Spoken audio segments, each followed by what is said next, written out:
When a billionaire's empire crumbles over 340 acres she can't buy, the truth buried beneath will change everything. Elena Ward never lost. Until she met a man who wouldn't sell, not because he was greedy, but because he knew something she didn't. What started as a simple land acquisition became a fight that would expose lies, betrayal, and a conspiracy that reached the highest levels of her own company. By the time she discovered the truth, she'd have to choose her empire or her soul. Stay with me until the end of this story. Hit that like button and comment what city you're watching from.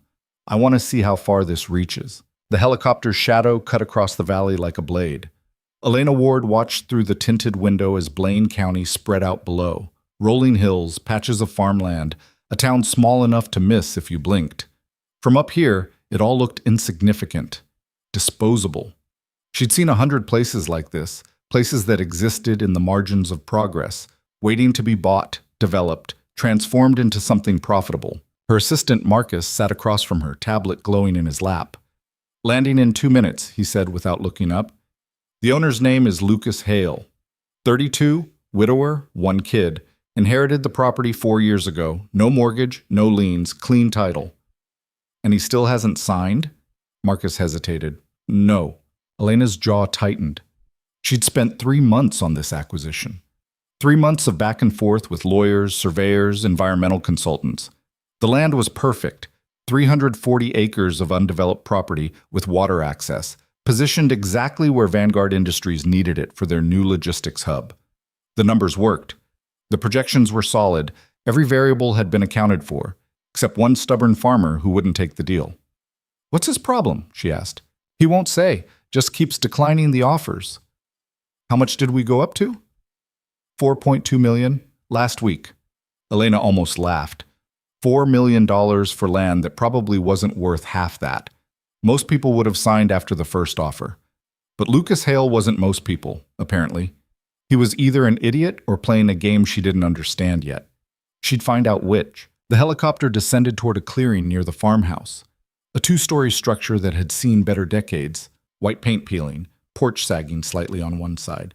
Beyond it, fields stretched toward a line of trees, and further still, the ridge that marked the property's northern boundary. Elena stepped out before the rotors stopped spinning, her heels sinking slightly into the soft earth. She wore a charcoal blazer over a silk blouse, tailored pants that cost more than most people's monthly rent. She looked exactly like what she was, someone who didn't belong here. Marcus followed, carrying a leather portfolio. "Miss Ward," a voice came from the porch. She turned. Lucas Hale stood in the doorway, hands in his pockets. He wasn't what she'd expected. No overalls, no straw hat, none of the rural cliches she'd half anticipated. He wore jeans and a faded flannel shirt, sleeves rolled to his elbows. His hair was dark, slightly too long, and his face had the kind of weariness that came from more than just farming. He looked like someone who'd stopped caring about first impressions a long time ago. "Mr. Hale," Elena said, extending her hand as she climbed the porch steps. "Thank you for agreeing to meet." He shook her hand briefly. His grip was firm, calloused. "Didn't think I had much choice. Your assistant called 6 times yesterday." Persistence is a virtue. So is knowing when to quit. Elena smiled, though it didn't reach her eyes. "I don't quit, Mr. Hale. That's why I'm here." He studied her for a moment, then stepped aside. "Come in, then." The interior of the house was modest but clean. Hardwood floors, worn furniture that looked handmade, photographs on the mantel above a stone fireplace. A child's backpack hung on a hook by the door. Somewhere deeper in the house, Elena could hear the faint sound of a television. Cartoons, maybe. Lucas gestured toward the kitchen table. "Coffee?" "Please." He moved to the counter and poured 2 cups from a pot that looked like it had been sitting there since morning. No fancy machine, no espresso, just black coffee in chipped ceramic mugs. He set one in front of her and took the seat across the table. Elena wrapped her hands around the mug, letting the warmth seep into her fingers. She'd rehearsed this conversation a dozen times. Start friendly, establish rapport, then pivot to business. Make him see reason. "Nice place," she said. "It does the job. How long have you lived here?" "Whole life, more or less. Grew up in town, moved back after my wife passed." "I'm sorry." He shrugged. "Was 4 years ago." There was no emotion in his voice, just a flat statement of fact. Elena recognized the tone. She'd used it herself when talking about her father's death, about the early years of building Vanguard when failure seemed more likely than success. Some things hurt too much to dress up with feelings. She took a sip of coffee. It was terrible, bitter, overbrewed, but she didn't let it show. Mr. Hale, I know you've been contacted multiple times about selling this property. I want to be transparent with you. Vanguard Industries is prepared to offer you $5 million. Cash. Full closing costs covered. You and your son could move anywhere you want. Start fresh. Lucas didn't react. He just looked at her over the rim of his mug. That's a lot of money, she continued. More than fair market value. You'd never have to worry about Ms. Ward, he interrupted quietly. Do you know what's on this land? She blinked. Excuse me? I'm asking if you've actually looked at what you're trying to buy. Elena felt a flicker of irritation. I've reviewed the surveys, the environmental reports, That's not what I asked. He set his mug down and stood. Come on, I'll show you. Before she could respond, he was already walking toward the back door. Elena exchanged a glance with Marcus, who looked as confused as she felt, then followed. Outside, Lucas led them past the barn, through a gate, and into the fields beyond. The grass was high here, golden in the late afternoon sun. They walked for maybe 10 minutes, Lucas setting a steady pace that forced Elena to watch her step in her impractical shoes. Finally, he stopped at the edge of a natural depression in the land, a wide, shallow basin where the ground dipped and the vegetation changed. The grass here was greener, thicker. Water pooled in places, reflecting the sky. This, Lucas said, is a spring-fed wetland. It's the primary recharge zone for the aquifer that supplies water to about 800 people in the valley below. Elena looked at the water, then back at him. And your company wants to pave over it. That's what development is, Mr. Hale. We build on land. You can't build on a water source and expect it to keep working. She folded her arms. We've hired environmental consultants.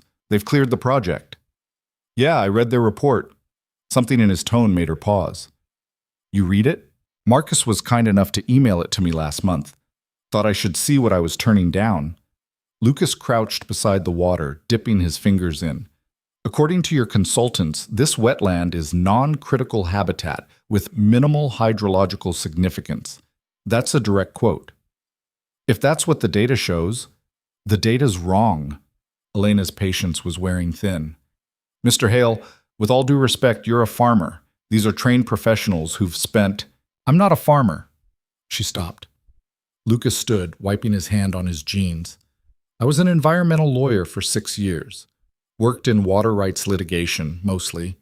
Did a lot of cases involving aquifer depletion, contamination, illegal extraction. I know how to read a hydrological survey, Ms. Ward, and I know when someone's lying in one. Elena's mind went still. You're saying our consultants falsified their report? I'm saying they either didn't do the work or they were told what conclusion to reach. Because this wetland isn't non-critical. It's the only thing keeping 3 towns from running dry. He pointed toward the valley, where she could just make out the rooftops of houses clustered along the road. That's Grayson down there, population 300. About 5 miles east is Millbrook, another 200 people. And over the ridge is Carver Springs, 300 more. None of them have city water. They all pull from wells that tap into the same aquifer this wetland feeds. You pave this over, you cut off the recharge. Within 2 years, those wells start going dry. Within 5, the whole system collapses. Elena stared at him. If that's true, why didn't you say something sooner? I did. I sent a 14-page letter to your legal department 3 months ago. Attached my own hydrological analysis, cited precedent cases, even included contact information for the state water board. Never heard back. She turned to Marcus. Did we receive that letter? Marcus was already scrolling through his tablet, his face pale. I don't see it in the main file. Let me check the archives. Elena's thoughts were racing now. If Lucas was telling the truth, if the environmental report was flawed or falsified, then the entire project was built on sand. Worse, if they moved forward and he was right about the water supply, Vanguard would be facing lawsuits that could cripple the company. But if he was lying, if this was just some elaborate stall tactic, why? she asked. Why would our consultants fabricate a report? Lucas met her eyes. You tell me. You're the one who hired them. The sun was lower now, casting long shadows across the wetland. Elena could hear the faint sound of water moving somewhere beneath the grass, a quiet persistence that had probably been there for centuries. She'd come here expecting resistance. She'd prepared for greed, for stubbornness, for the usual small-town reluctance to change. But this was different. Lucas wasn't fighting her because he wanted more money. He was fighting her because he actually believed something was at stake. And the worst part was she couldn't immediately prove him wrong. I need to verify this, she said finally. Good. You should. If what you're saying is accurate, we'll halt the project. I'm not in the business of destroying communities. Aren't you? The question hung in the air like a challenge. Elena felt heat rise in her chest. Excuse me? You said you've done this 100 times. Bought land, developed it, moved on. Did you ever check what happened after? Did you ever go back to see if the strip mall you built put the local stores out of business? If the warehouse you constructed raised truck traffic so much that the schools became dangerous? Did you ever ask? That's not my responsibility. Maybe that's the problem. For a long moment, they just looked at each other. Two people from completely different worlds standing in a field that neither of them fully understood. Elena broke eye contact first. I'll have my team review your analysis. If there's merit to your concerns, we'll address them. And if there isn't, then I'll expect you to reconsider the offer. Lucas almost smiled. You really don't give up, do you? No, Mr. Hale, I don't. She turned and started back toward the house, Marcus scrambling to follow. Her heels sank into the soft ground with every step, but she didn't slow down. Anger was building in her chest. Anger at Lucas for complicating what should have been simple. Anger at her team for not flagging this sooner. Anger at herself for not seeing it coming. When they reached the helicopter, Marcus was already on his phone, barking orders at someone back at the office. Elena paused at the door and looked back. Lucas was still standing by the wetland, a small figure against the wide expanse of land. Watching, waiting. She climbed in, and the rotors began to spin. As they lifted off, Blaine County fell away below them, shrinking back into insignificance. But Elena couldn't shake the image of that wetland, the way the water had pooled and reflected the sky, the way Lucas had looked at her when he'd asked if she ever went back. Find that letter, she said to Marcus over the headset, and get me every document related to the environmental assessment. I want to know who signed off on it, who conducted the surveys, and who the hell approved a report that might be total fiction. Marcus nodded, his fingers flying across the tablet. Elena leaned back in her seat and closed her eyes. She'd built Vanguard from nothing, fought through recessions, hostile takeovers, lawsuits that would have destroyed lesser companies. She'd learned early that business was war, and sentiment was a liability. You made decisions based on data, not feelings. You moved forward, not back. But something about this felt different. Maybe it was the way Lucas had looked at her, like she was the problem, like she was the one who needed to wake up. Or maybe it was the quiet certainty in his voice when he'd said the data was wrong. Elena had spent her entire career trusting the numbers. But what if the numbers had been lying? Back at Vanguard's headquarters, the corner office on the 43rd floor felt colder than usual. Elena stood at the window looking out over the city, glass towers and steel frameworks rising like monuments to ambition. This was her world, clean lines, clear outcomes, measurable success. Blaine County was a smudge on the horizon, barely visible through the haze. Marcus entered without knocking, his face tight. I found the letter. Elena turned. And? It was received 3 months ago, like Hale said, but it never made it to you. It was flagged by our environmental compliance team and forwarded to the CFO's office for review. David? Yes, and according to the logs, he archived it without response. Elena's stomach dropped. David Monroe had been with Vanguard for 8 years. He was meticulous, thorough, the kind of executive who never missed details. If he'd buried the letter, it wasn't an accident. Get him in here, she said quietly. 20 minutes later, David walked into her office, perfectly composed in his tailored suit, silver hair swept back, expression mildly curious. Elena. Marcus said it was urgent. She didn't offer him a seat. 3 months ago, we received a letter from Lucas Hale regarding the Blaine County acquisition. It contained hydrological analysis suggesting our environmental report was flawed. Why wasn't I informed? David's expression didn't change. Because it wasn't credible. You read it? I had my team review it. Hale's a disgruntled landowner trying to inflate his leverage. His so-called analysis was amateur work, cherry-picked data, outdated models, no peer review. It didn't warrant escalation. He's an environmental lawyer. Was. Past tense. He hasn't practiced in 4 years. He's emotional, Elena. His wife died. He's raising a kid alone, and now he's facing the loss of his childhood home. People in that state don't think clearly. Elena studied him. Everything he was saying made sense. It was logical, reasonable, the kind of assessment she would have made herself a week ago. But something was wrong. She could feel it the same way she'd felt it standing in that wetland, watching the water move beneath the grass. I want an independent review, she said. Hire a third-party firm, full hydrological assessment. I want to know if Hale's right. David's smile was thin. That'll cost us time and money. The groundbreaking is scheduled for next month. Then we'll delay it. Elena. His voice took on a paternal tone, the one he used when he thought she was being impulsive. We've invested 18 months and $14 million into this project. The permits are approved, the contractors are lined up, the investors are expecting results. If we start second-guessing our own due diligence now, we look weak, indecisive. If we build on a contaminated water source, we look criminal. There's no evidence of contamination. Then the independent review will prove that, won't it? They stared at each other. For the first time in 8 years, Elena saw something flicker across David's face. Not anger, not frustration, but something colder. Calculation. Of course, he said finally. I'll arrange it. He left without another word. Elena stood alone in the silence, her pulse thrumming in her ears. She'd just backed one of her most trusted executives into a corner, questioned his judgment in front of her assistant. If she was wrong about this, if Lucas Hale really was just a grieving man grasping at straws, she'd just created a fracture in her leadership team that might never heal. But if she was right, she picked up her phone and dialed a number she hadn't used in years. It rang 3 times before a familiar voice answered. Elena Ward, didn't think I'd hear from you again. Hello, Richard. Richard Chen had been her ethics professor at Stanford, back when she still believed business could be both profitable and moral. They'd stayed in touch for a few years after graduation, but the friendship had faded as her career accelerated and his remained stubbornly academic. I need a favor, she said. Must be serious if you're calling me. I need someone to review a hydrological report. Someone who can't be bought. There was a pause. What kind of trouble are you in? The kind I'm trying to avoid. He was quiet for a moment, then sighed. Send me the files.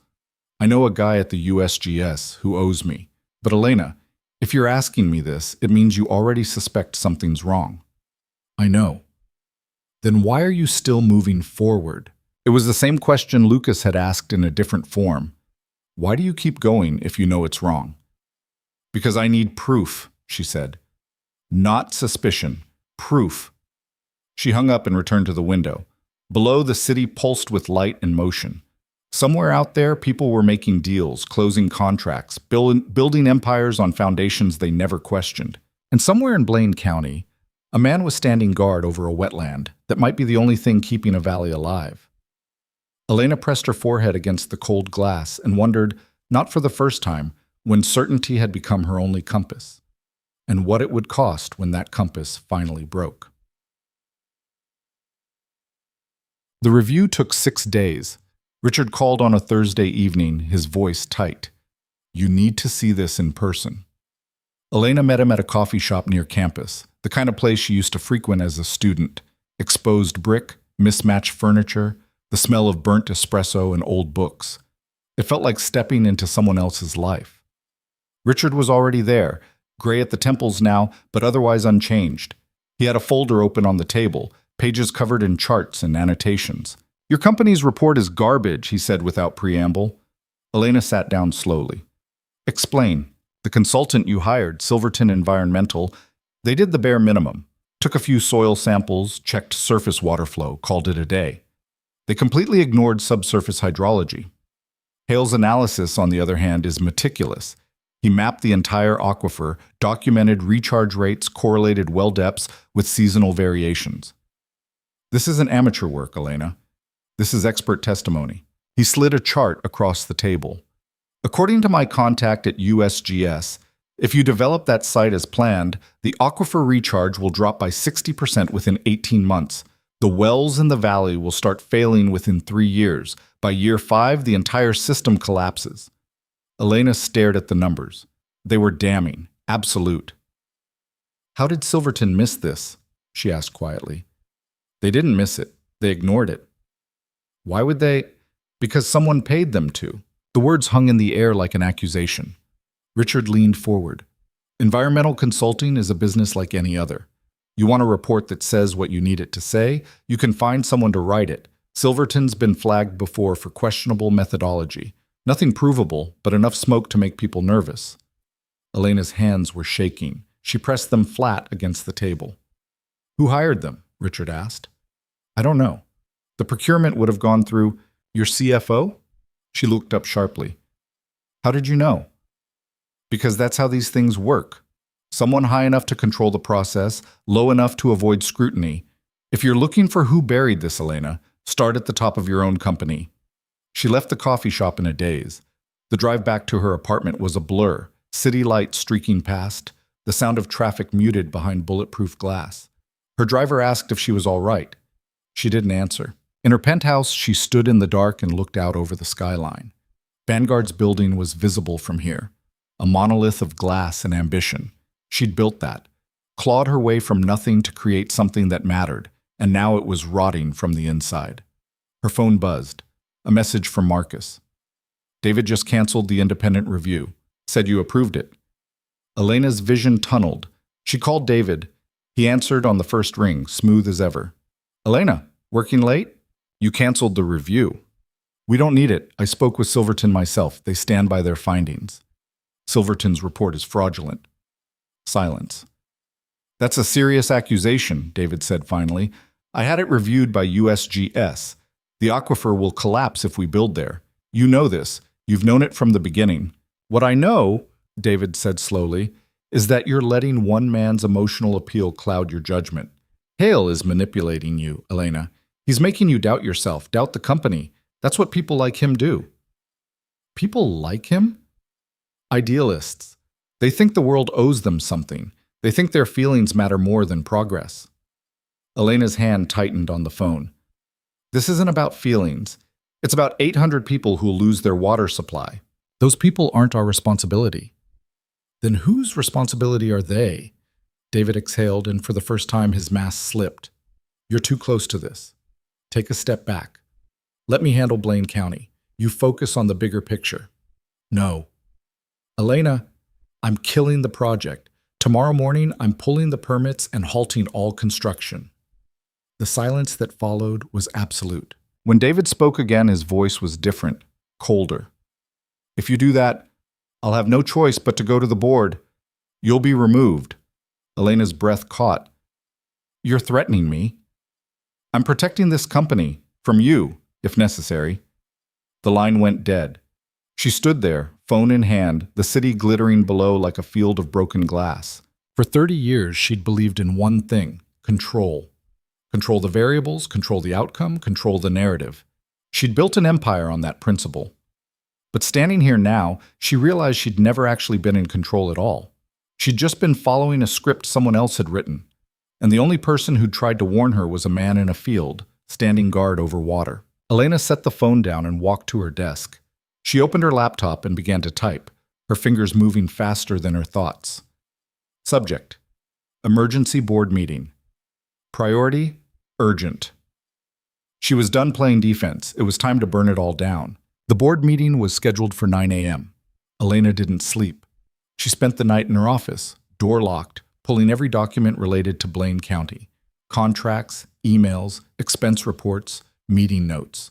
She built a timeline, cross-referenced signatures, traced the money. By 4 in the morning, she had enough to make her sick. David hadn't just buried Lucas's letter. He'd orchestrated the entire cover-up. Silverton Environmental had been paid 3 times their usual rate. The invoice approved personally by David with a note marked Priority Consultation. The initial survey team had flagged concerns about aquifer disruption, but their report never made it past David's office. Instead, a second team, one with no relevant credentials, had been brought in to produce the clean assessment. And throughout it all, David had been signing documents with Elena's electronic signature, authorizing decisions she'd never seen. She found 12 instances. 12 times her name had been used without her knowledge. When Marcus arrived at 6 with coffee, he'd stopped being surprised she was already there. Elena was printing the evidence, page after page of proof that her own CFO had committed fraud under her authority. "How bad?" he asked, setting the cup on her desk. "Career ending, for both of us, probably." Marcus sat down heavily. He looked exhausted, his usual polish dulled by too many late nights. "The board's going to crucify you for this." "I know. David's been there longer than you have. He has relationships, allies. If it comes down to your word against his, it won't. I have documentation." Documentation, he'll say, was taken out of context. That you're inexperienced, emotional, that you've been manipulated by some small-town sob story. Marcus rubbed his face. "Elena, he's already planting seeds.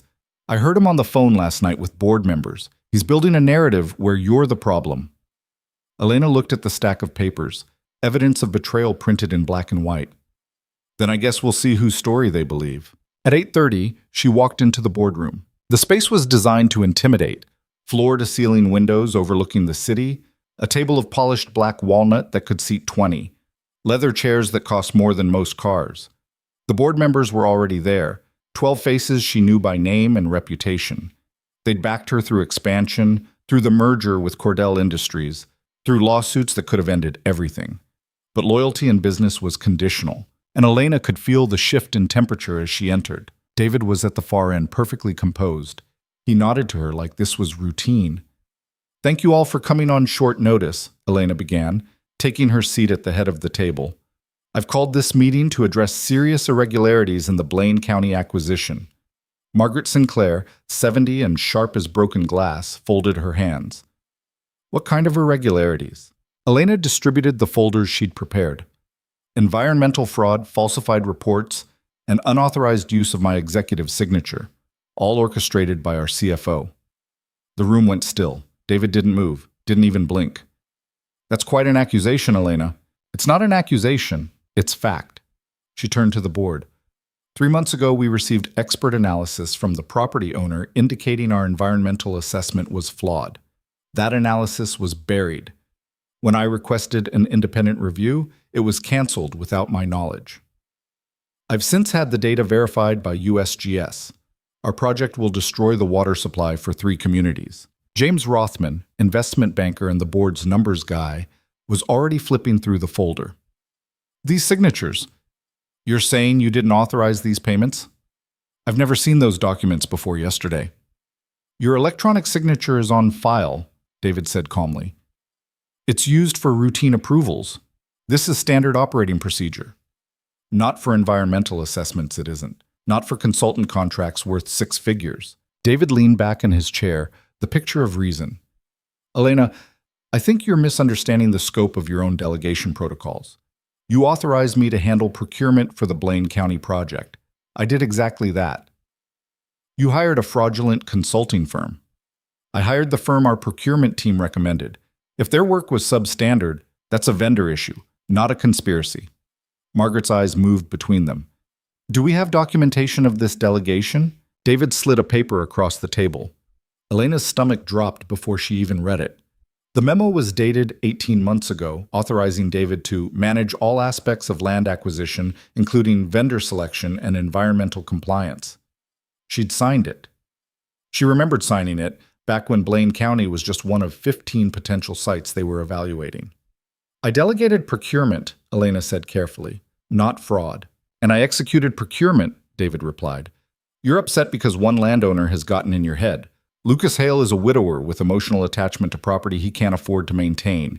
He's using environmental concerns as leverage to drive up the price. This is negotiation theater, and you're falling for it. I've seen the USGS analysis from a consultant you hired personally, without board approval." David's voice was still calm, but there was steel underneath now. "You've spent company resources pursuing a vendetta against your own CFO Because you had a conversation with a man who told you what you wanted to hear. What I wanted to hear? Elena felt heat rising in her chest. I wanted to hear that our project was clean, that we weren't about to poison a valley full of people. See? David looked at the board. Emotional reasoning. This is exactly what I warned you about. Margaret raised a hand. Let's all take a breath. She looked at Elena. Do you have proof that David knew the environmental report was false? The timeline speaks for itself. He buried the warning letter, paid off the consultants, blocked the independent review, or, David interrupted, I managed a complex acquisition and made judgment calls you now disagree with. That's not fraud, Elena. That's a difference in management philosophy. Thomas Way, tech sector veteran and usually Elena's ally, spoke up. The USGS analysis, how certain are they? 95% confidence that aquifer recharge will fail, Elena said. And the original consultants? Stand by their assessment, David said. I spoke with them yesterday. They're prepared to testify that their methodology was sound. Of course they are, Elena shot back. You paid them. Enough! Margaret's voice cut through the room. This isn't productive. We need facts, not accusations. She looked at Elena. I'm calling for an independent audit. Full review of the Blaine County project, all vendor relationships, all documentation. Until that's complete, the project is on hold. It wasn't what Elena wanted, but it was something. She nodded. David smiled slightly. I welcome the audit. Transparency is important. The meeting dissolved into logistics. Who would conduct the audit? What timeline? What scope? Elena barely heard it.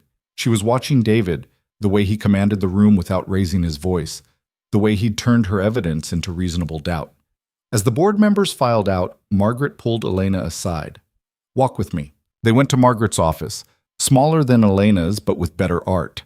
Margaret had been a CEO herself once before retiring to board positions. She'd mentored Elena through the early years, taught her how to navigate corporate politics. You're losing them, Margaret said without preamble. I have proof.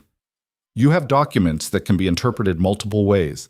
David has plausible deniability for everything, and he's been here longer. People trust him. Elena sank into a chair.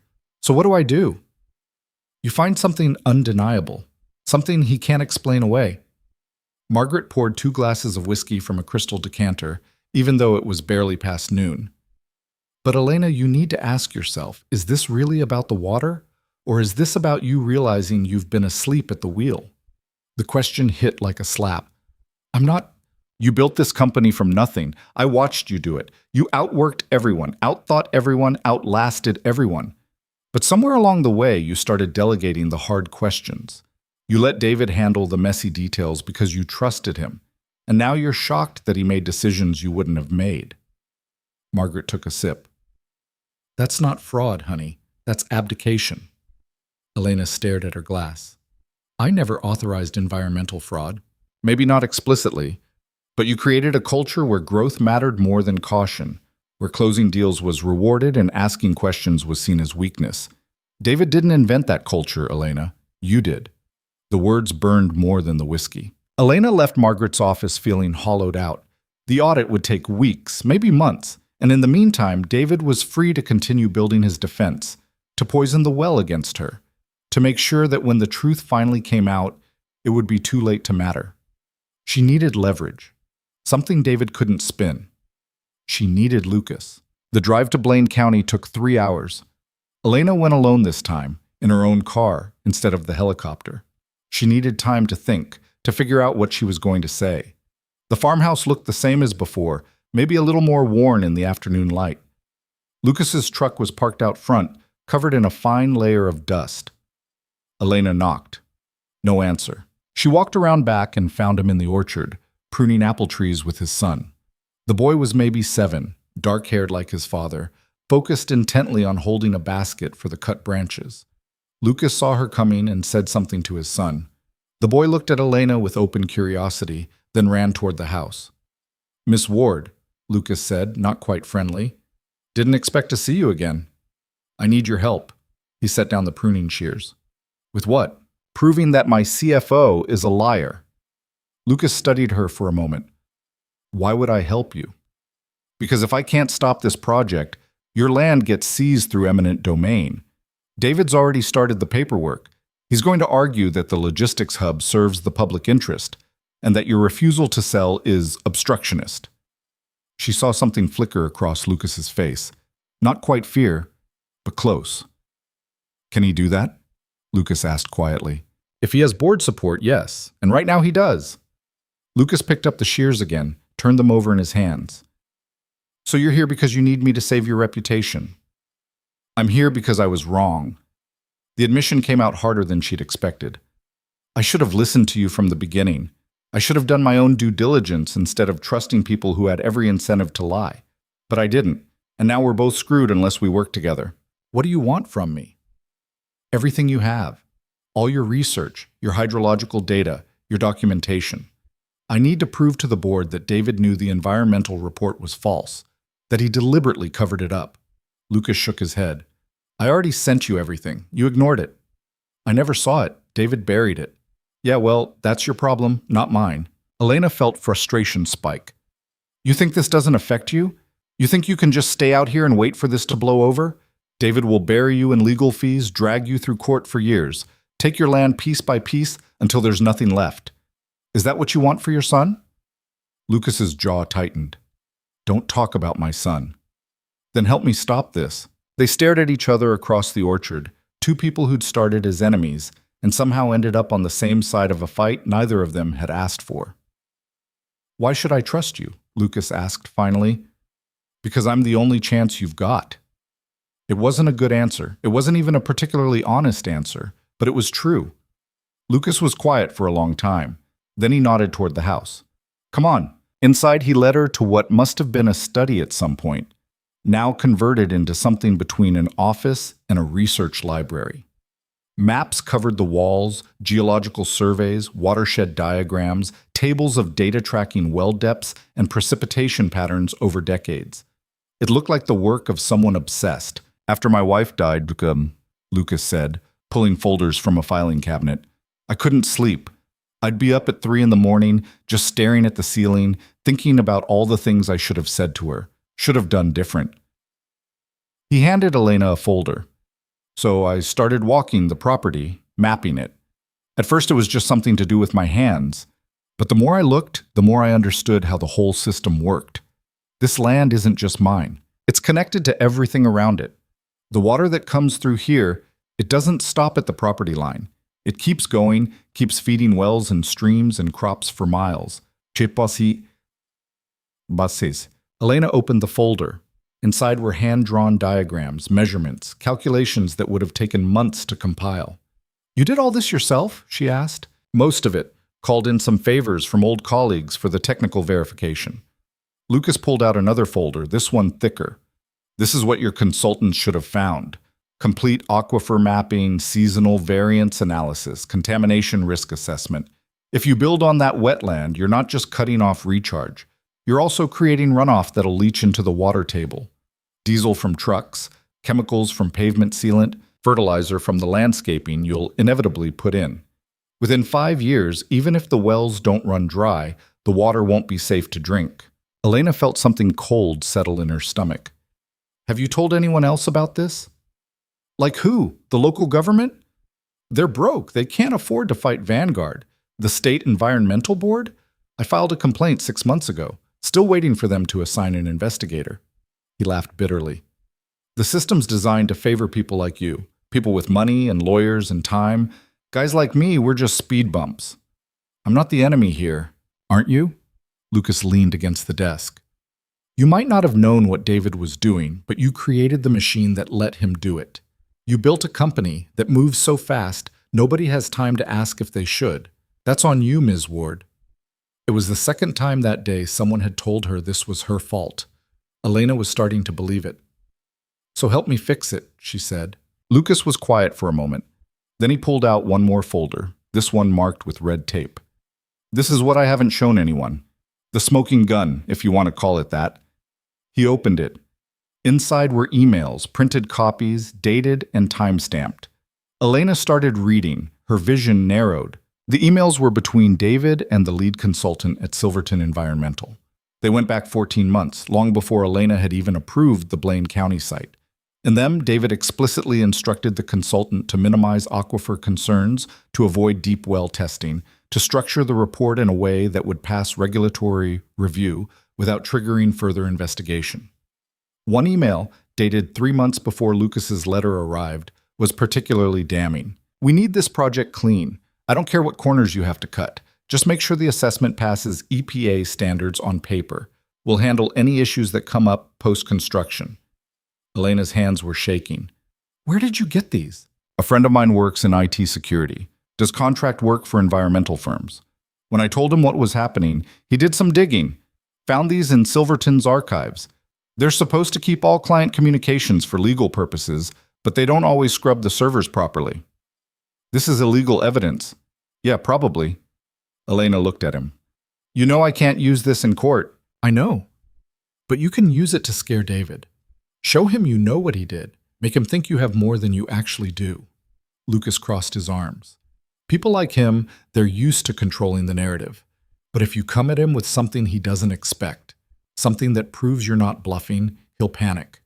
And when he panics, he'll make mistakes.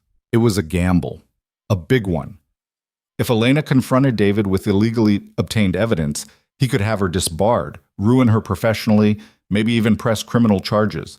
But if she did nothing, the audit would drag on, David would consolidate power, and by the time the truth came out, it wouldn't matter anymore. "I need copies of everything," Elena said. Lucas nodded and started organizing the files. As he worked, Elena looked around the room again. There were photos on one shelf. Lucas and a woman she assumed was his wife, both younger, laughing at something off camera. Another photo showed the same woman holding a newborn, exhausted but radiant. "She was beautiful," Elena said without thinking. Lucas glanced at the photos. "Yeah, she was." He didn't elaborate. Elena knew better than to push. She understood that kind of grief, the kind that lived in the spaces between words. They worked in silence for the next hour, copying documents, organizing evidence. Lucas's son appeared at one point with sandwiches, peanut butter and jelly, cut into triangles. He handed one to Elena without speaking, then disappeared again. "He doesn't talk much around strangers," Lucas explained. "It's fine. I'm not great with kids anyway." "Yeah, I got that impression." Despite everything, Elena almost smiled. By the time they finished, it was dark outside. Lucas walked her to her car, carrying the box of evidence. "What are you going to do with this?" he asked. "Confront him, tomorrow morning, before he has time to prepare." "And if he calls your bluff?" "Then I go down swinging." Lucas set the box in her trunk. "You know, when you first showed up here, I thought you were just another corporate shark. Someone who'd sacrifice anything for a win. What do you think now?" He considered. "I think you're still a corporate shark, but maybe one with a conscience buried somewhere." High praise. "Best I can do." Elena got in the car, then paused with the door open. "Why are you really doing this? It's not just about the water, is it?" Lucas looked back at the farmhouse, where warm light spilled from the windows. "After my wife died, I thought about selling, taking the money, starting over somewhere that didn't have her fingerprints all over it. But then I realized this place isn't about her anymore. It's about him." He meant his son. "And if I let people like David take it without a fight, what am I teaching him? That you roll over when things get hard? That power wins no matter what?" He met her eyes. "So yeah, it's about the water, but it's also about looking my kid in the eye and knowing I didn't just give up." Elena felt something crack open in her chest. She'd spent so long measuring success in acquisitions and quarterly returns that she'd forgotten what it felt like to fight for something that couldn't be quantified. "I'll call you tomorrow," she said, "after I confront him. Good luck." She drove back to the city with the box of evidence in her trunk and Lucas's words echoing in her head. By the time she reached her building, she'd made a decision. She wasn't going to wait until morning. At 11 p.m., she called David's cell. He answered on the third ring, voice slightly slurred. He'd been drinking. "Elena, bit late for a business call. We need to talk. Tonight." "Can it wait until—" "No, my office. 1 hour." She hung up before he could argue. David arrived at midnight, looking rumpled in a way Elena had never seen. His tie was loose, his shirt untucked slightly. He'd definitely been drinking. "This better be important," he said, dropping into a chair across from her desk. Elena slid a folder across to him. Read. He opened it, and she watched his face change. The easy confidence drained away, replaced by something colder. Where did you get this? His voice was flat. Does it matter? These are privileged communications. If you obtain them illegally, then what? You'll sue me? Report me? Go ahead. Explain to the board why you were instructing consultants to falsify environmental reports. David closed the folder slowly. When he looked up, the mask was completely gone. This was the real man underneath, calculating, ruthless, utterly unrepentant. You think this changes anything? He asked. I think it proves you committed fraud. It proves I managed a project. The consultant's interpretation of my instructions is their problem, not mine. You told them to cut corners. I told them to be efficient. There's a difference. Elena leaned forward. You forged my signature. You buried evidence. You lied to the board. That's not efficiency, David. That's criminal. He laughed. Actually laughed. You still don't get it, do you? This is how business works. You think every deal you've closed was clean? Every acquisition was ethical? You've been signing documents for 8 years without reading them, delegating decisions you didn't want to make, and now you're shocked that someone else made the hard calls? I never authorized fraud. You authorized results. Same thing. He stood, straightening his tie. Here's what's going to happen. You're going to bury this evidence, same as I buried Hale's letter.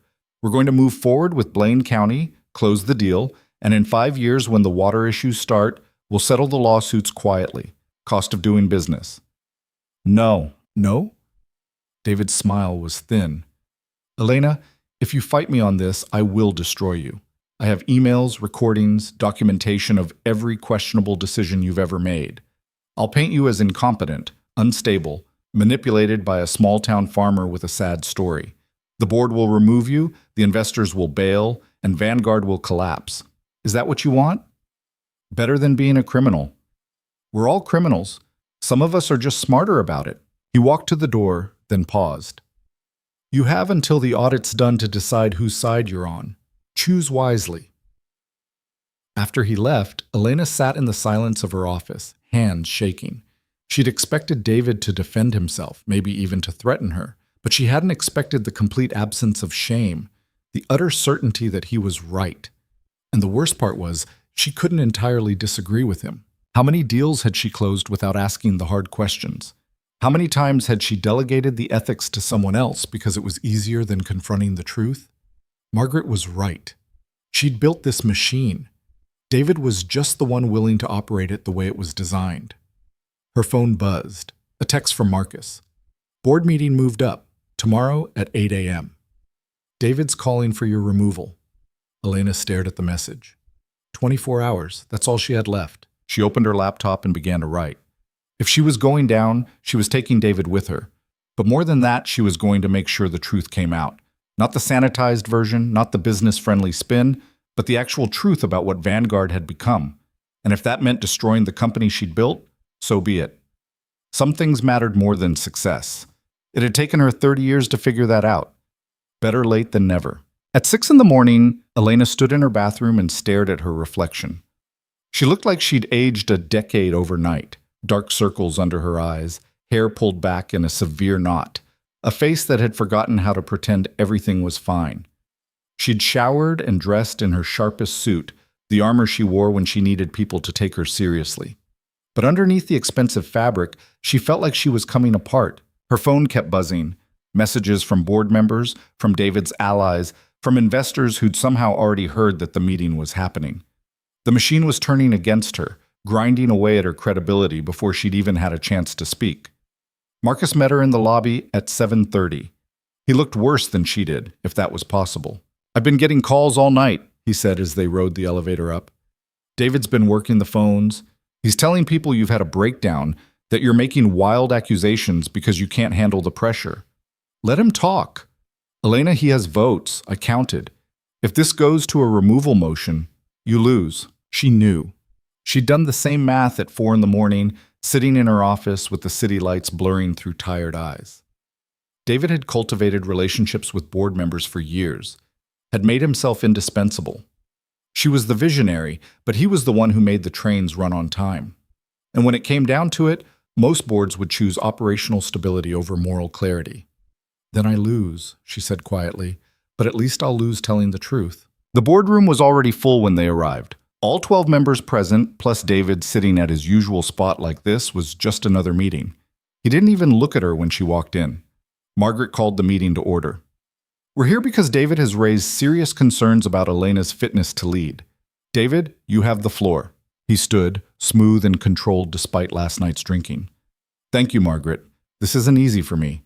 Elena and I have worked together for 8 years. I respect her vision, her drive. But over the past 2 weeks, I've watched her spiral into something I can't ignore anymore. Elena's hands tightened on the armrests of her chair. She's become fixated on the Blaine County project, David continued. Specifically, on allegations made by the property owner, a man with clear financial incentive to delay the sale. Despite our environmental consultants clearing the project, despite legal approval, despite every indication that this is a standard acquisition, Elena has convinced herself there's a conspiracy. She's accused me of fraud, of forgery, of deliberately sabotaging the company. She's hired outside consultants without board approval, made contact with the property owner against legal advice, and last night, she threatened me with evidence she claims proves criminal activity. He paused, let that sink in. I believe Elena is experiencing a crisis of confidence. The pressure of leadership has become too much, and rather than acknowledge her own limitations, she's projecting blame onto those around her. For the good of this company, I'm asking the board to vote for her temporary removal as CEO while she receives the help she needs. The room was silent. Margaret looked at Elena. Do you want to respond? Elena stood, her legs felt unsteady, but her voice came out clear. David's right about one thing.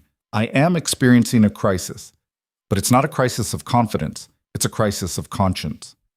She opened her folder and began distributing copies of the evidence. Lucas's hydrological analysis, the USGS verification, the timeline of David's obstruction, and finally, the illegally obtained emails between David and Silverton Environmental. 3 months ago, we received expert testimony that our Blaine County project would destroy the water supply for 800 people. That testimony was buried by our CFO. When I requested verification, the process was blocked. When I hired independent consultants, I discovered our original environmental assessment was fraudulent. And when I confronted David about this last night, he admitted everything. He just doesn't think it matters. James Rothman was reading the emails, his expression darkening. These communications, where did they come from? An anonymous source. That's convenient, David said. Untraceable evidence that conveniently appears right when Elena needs it. These could be fabricated. The timestamps match our project timeline, Elena said.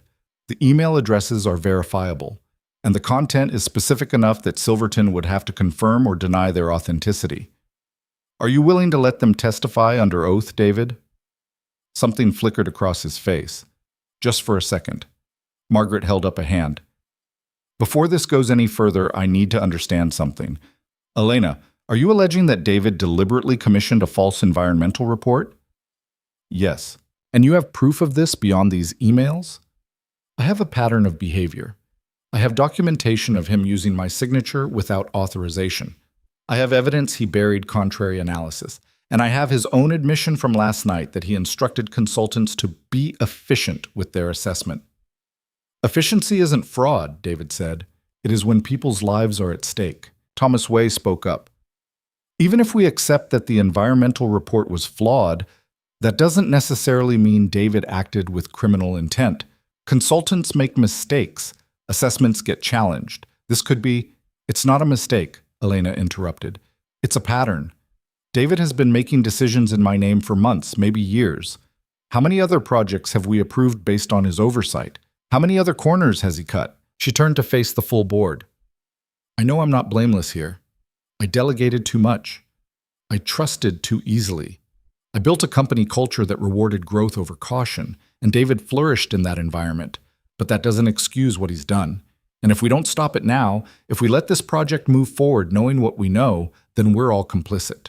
This is exactly what I'm talking about, David said, his voice taking on a tone of weary patience. Emotional reasoning, dramatic language. Elena's not thinking like a CEO anymore. She's thinking like an activist. Maybe that's what we need. The words came from Margaret. Everyone turned to look at her. She was reading through the emails, her face unreadable. I've known you both for a long time. And David, I've always appreciated your pragmatism. But this, she tapped the papers. This isn't pragmatic. This is reckless. Margaret, these emails reference cutting corners, avoiding deep well testing, structuring reports to pass regulatory review without triggering investigation. That's not ambiguous language. That's instruction to commit fraud. David's composure finally cracked. You're taking the word of some IT contractor who illegally accessed private communications. I'm taking the word of documentation that you haven't denied writing. The room temperature seemed to drop 10 degrees. David looked around the table, and Elena could see him calculating, trying to find an angle. If we halt this project now, we lose 18 months of work and $14 million in sunk costs. The investors will revolt. Our stock price will tank. And for what? Because one man with a sad story convinced Elena that we're the villains? For 800 people's water supply, Elena said quietly. That's what. Those people aren't our responsibility. Then whose responsibility are they? It was the same question she'd asked him on the phone, and he still didn't have an answer. James Rothman closed his folder. I move that we suspend the Blaine County project pending a full independent investigation, not just environmental but financial and legal as well. We need to know what decisions were made, who made them, and whether this company has liability exposure. Second, said Thomas Way. Margaret nodded. All in favor? 8 hands went up. Not enough to remove David, but enough to stop the project. Elena felt something loosen in her chest. It wasn't victory, not even close. But it was a start. David stood abruptly. This is a mistake. You're letting sentiment override sound business judgment. This meeting isn't over, Margaret said. It is for me. He walked out, leaving his folder on the table. The door closed behind him with a soft click that somehow felt louder than a slam. In the silence that followed, Margaret looked at Elena. You understand this doesn't exonerate you. If the investigation finds that you were negligent in your oversight, there will be consequences. I understand. And these emails, if they were obtained illegally, we can't use them in any official capacity. They're leverage, nothing more. Elena nodded. She'd known that going in. But, Margaret continued, they're enough to scare him. And scared people make mistakes. She stood, gathering her things. The board will convene again in 2 weeks to review the investigation's preliminary findings. Until then, both you and David remain in your positions. But Elena, if I were you, I'd be very careful. David's not the type to go down quietly. The board members filed out, leaving Elena and Marcus alone. Well, Marcus said after a long moment, that could have gone worse. Elena almost laughed. Could it? You're still CEO. The project's halted. That's something. But it wasn't enough. Stopping the project didn't undo the damage, didn't address the culture that had allowed this to happen in the first place. And it certainly didn't remove the threat of David, who was somewhere in this building right now, planning his next move. Elena's phone buzzed. A text from an unknown number. Turn on the news. She pulled up a news site on her laptop. The headline made her stomach drop. Vanguard Industries CEO halts major project amid internal dispute. The article was already live, already spreading. It cited sources close to the company, describing a power struggle between Elena and her CFO, questions about her leadership, concerns about erratic decision-making. David had leaked it. Of course he had. If he couldn't win in the boardroom, he'd win in the court of public opinion.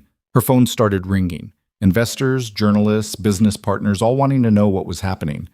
Marcus fielded what he could, but it was like trying to stop a flood with a bucket. By noon, Vanguard's stock had dropped 6%. By 2, it was down 12%. Elena watched the numbers fall on her monitor, each tick representing millions of dollars of shareholder value evaporating because she'd chosen truth over stability. She called Lucas. He answered on the third ring, sounding cautious. I saw the news. It's bad, Elena admitted. Are they going to fire you? Maybe. Probably. I don't know yet. She rubbed her eyes. But the project stopped. For now. For now? The investigation will take weeks. If they don't find enough evidence to remove David, he'll push to restart everything. And next time, he'll make sure I can't stop him. Lucas was quiet for a moment. So what do we do? The we shouldn't have surprised her, but it did. Somewhere along the way, this had stopped being her fight and his fight and had become something shared. I need more, Elena said. The emails aren't enough. I need proof that David knew the environmental report was false, that he deliberately endangered people. Something undeniable. How do you prove intent? I don't know. But there has to be something. David's too smart to leave obvious trails, but everyone makes mistakes. Everyone has weaknesses. She heard Lucas's son in the background asking about lunch. Lucas told him he'd be there in a minute. I'll go through my files again, Lucas said. See if there's anything I missed. But Elena, even if we find proof, what's your endgame here? You destroy David, you might destroy your company too. I know. And you're okay with that? Elena looked around her office, at the awards on the walls, the degrees, the photographs of ribbon cuttings and groundbreakings. Evidence of a career built on certainty and control. I don't know if I'm okay with it, she said honestly, but I know I can't live with the alternative. After she hung up, Elena sat in the quiet of her office and tried to think like David. He was methodical, careful, always 3 steps ahead. He wouldn't have commissioned a fraudulent report without insurance, without some way to protect himself if things went wrong. She started going through files again, looking for patterns. David had signed off on dozens of environmental assessments over the years.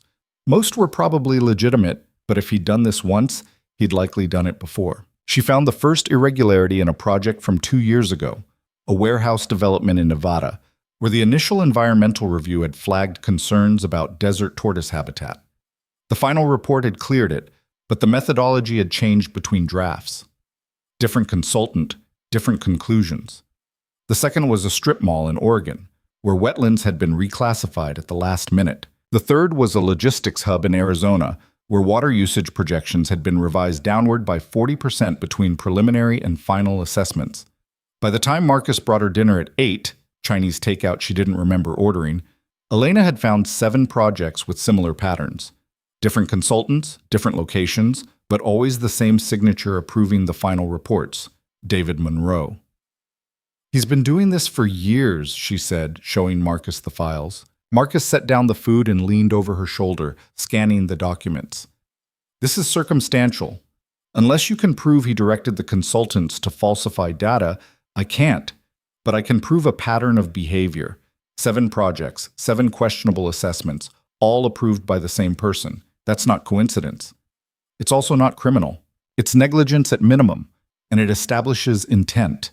If David was systematically approving flawed environmental reports, he can't claim Blaine County was an honest mistake. Marcus sat down heavily. Even if you're right, bringing this to the board means admitting that Vanguard has been cutting corners on environmental compliance for years. The lawsuits alone would bankrupt us. The regulatory fines, the criminal investigations. Elena, this could end the company. I know. So what are you going to do? Elena stared at the files spread across her desk. Years of decisions that had seemed justified at the time, efficient trade-offs in the name of growth and profit. But looking at them now, she saw what Lucas had seen from the beginning, a pattern of choosing convenience over responsibility, of trusting process over truth. I'm going to the EPA, she said. Marcus went pale. You can't be serious. If I bring this to the board, they'll bury it to protect themselves. If I go public, it becomes a media circus. But if I go to the Environmental Protection Agency, if I self-report and cooperate fully, we might have a chance at mitigation. Reduced penalties, negotiated settlements, maybe even credit for voluntary disclosure. Or they throw the book at us and we go under anyway.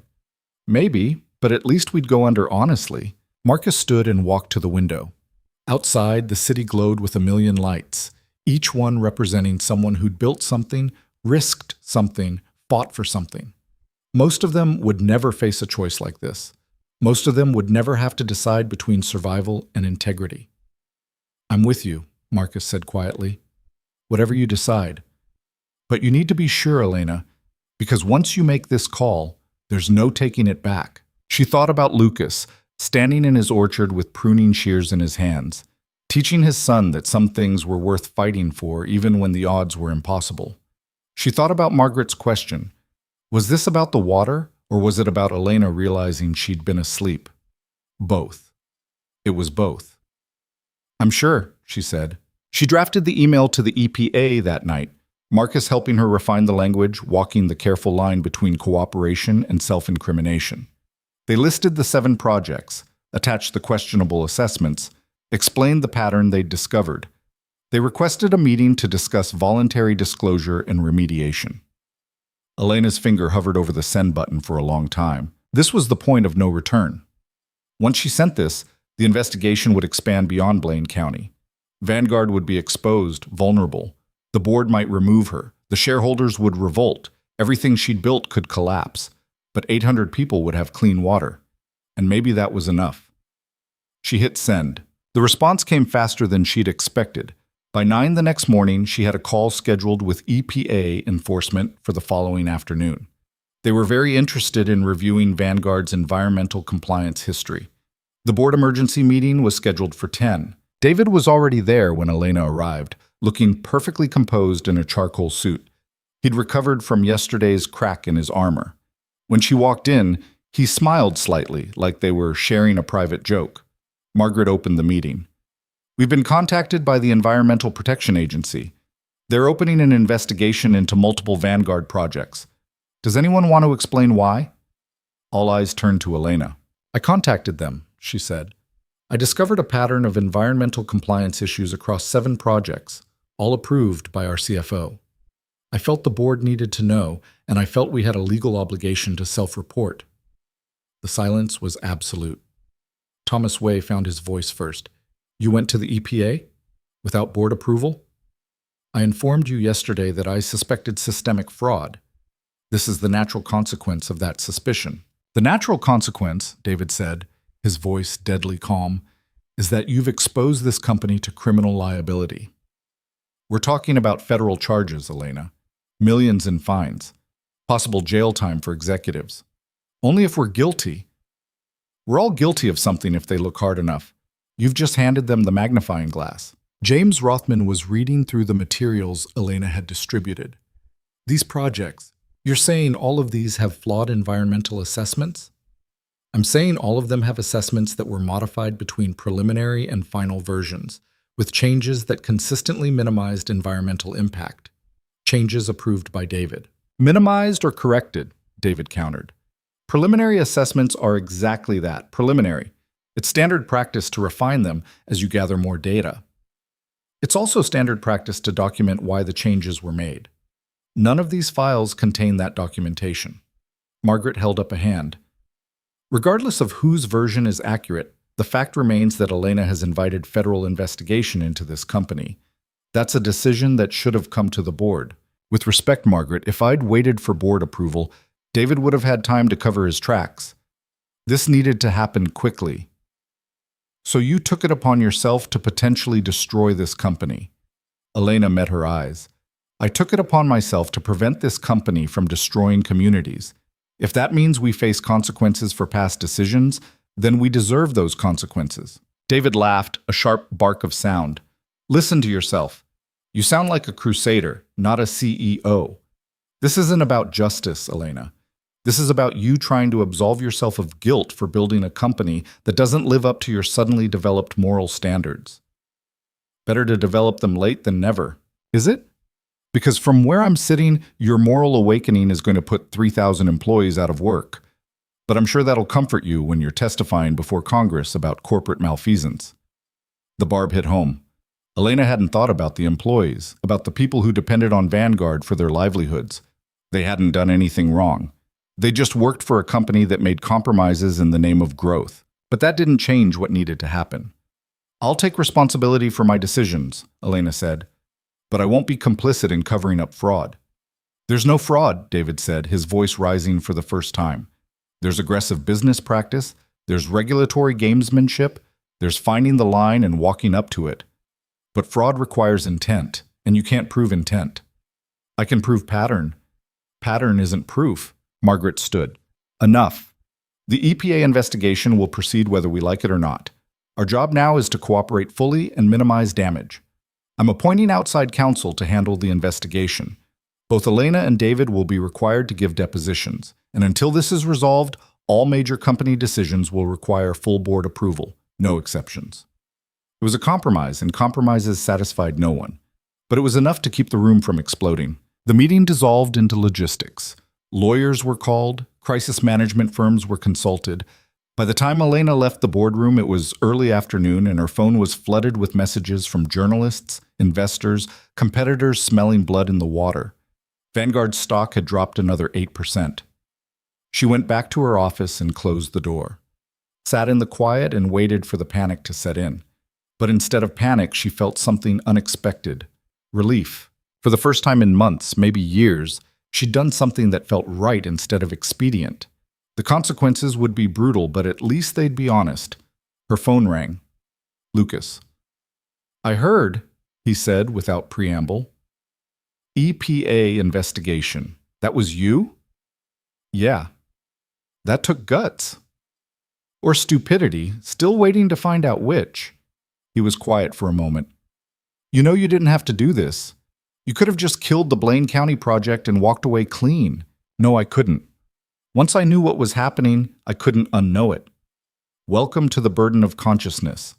"Despite everything," Elena smiled. "Is that what this is?" "That's what my wife used to call it. She was a public defender, worked cases nobody else wanted, defended people everyone had already convicted in their minds. I asked her once why she did it, why she kept fighting battles she knew she'd lose. She said once you see the injustice, you can't unsee it. And living with yourself gets a lot harder if you don't at least try." Elena closed her eyes. "I miss her, and I never even met her." "Yeah, me too." After they hung up, Elena pulled up the photograph she'd seen in Lucas's study, his wife holding their newborn son, exhausted but radiant. A woman who'd known the burden of consciousness and had carried it anyway. The EPA meeting was scheduled for 2 p.m. the next day. Elena spent the night preparing, going through every document, every decision, every compromise. By morning, she had a timeline that went back 5 years, showing how David had systematically approved questionable environmental assessments, always just within the bounds of plausible deniability. But she also had something else, a pattern of electronic signature usage that didn't match her schedule or location. Times when her signature appeared on documents while she was confirmed to be in other cities, in other meetings. It wasn't proof of forgery by itself, but combined with everything else, it painted a picture of someone operating with unauthorized access to her authority. Marcus helped her organize the evidence, his movements mechanical. He hadn't slept either. "You know David's going to have his own documentation," he said. "Emails where you delegated authority, meeting notes where you approved his discretion. He's been building his defense for years." "I know. So how do we prove he crossed the line?" Elena looked at the timeline spread across her desk, years of decisions reduced to data points and timestamps. "We don't prove it. We let the evidence speak for itself and hope someone's listening."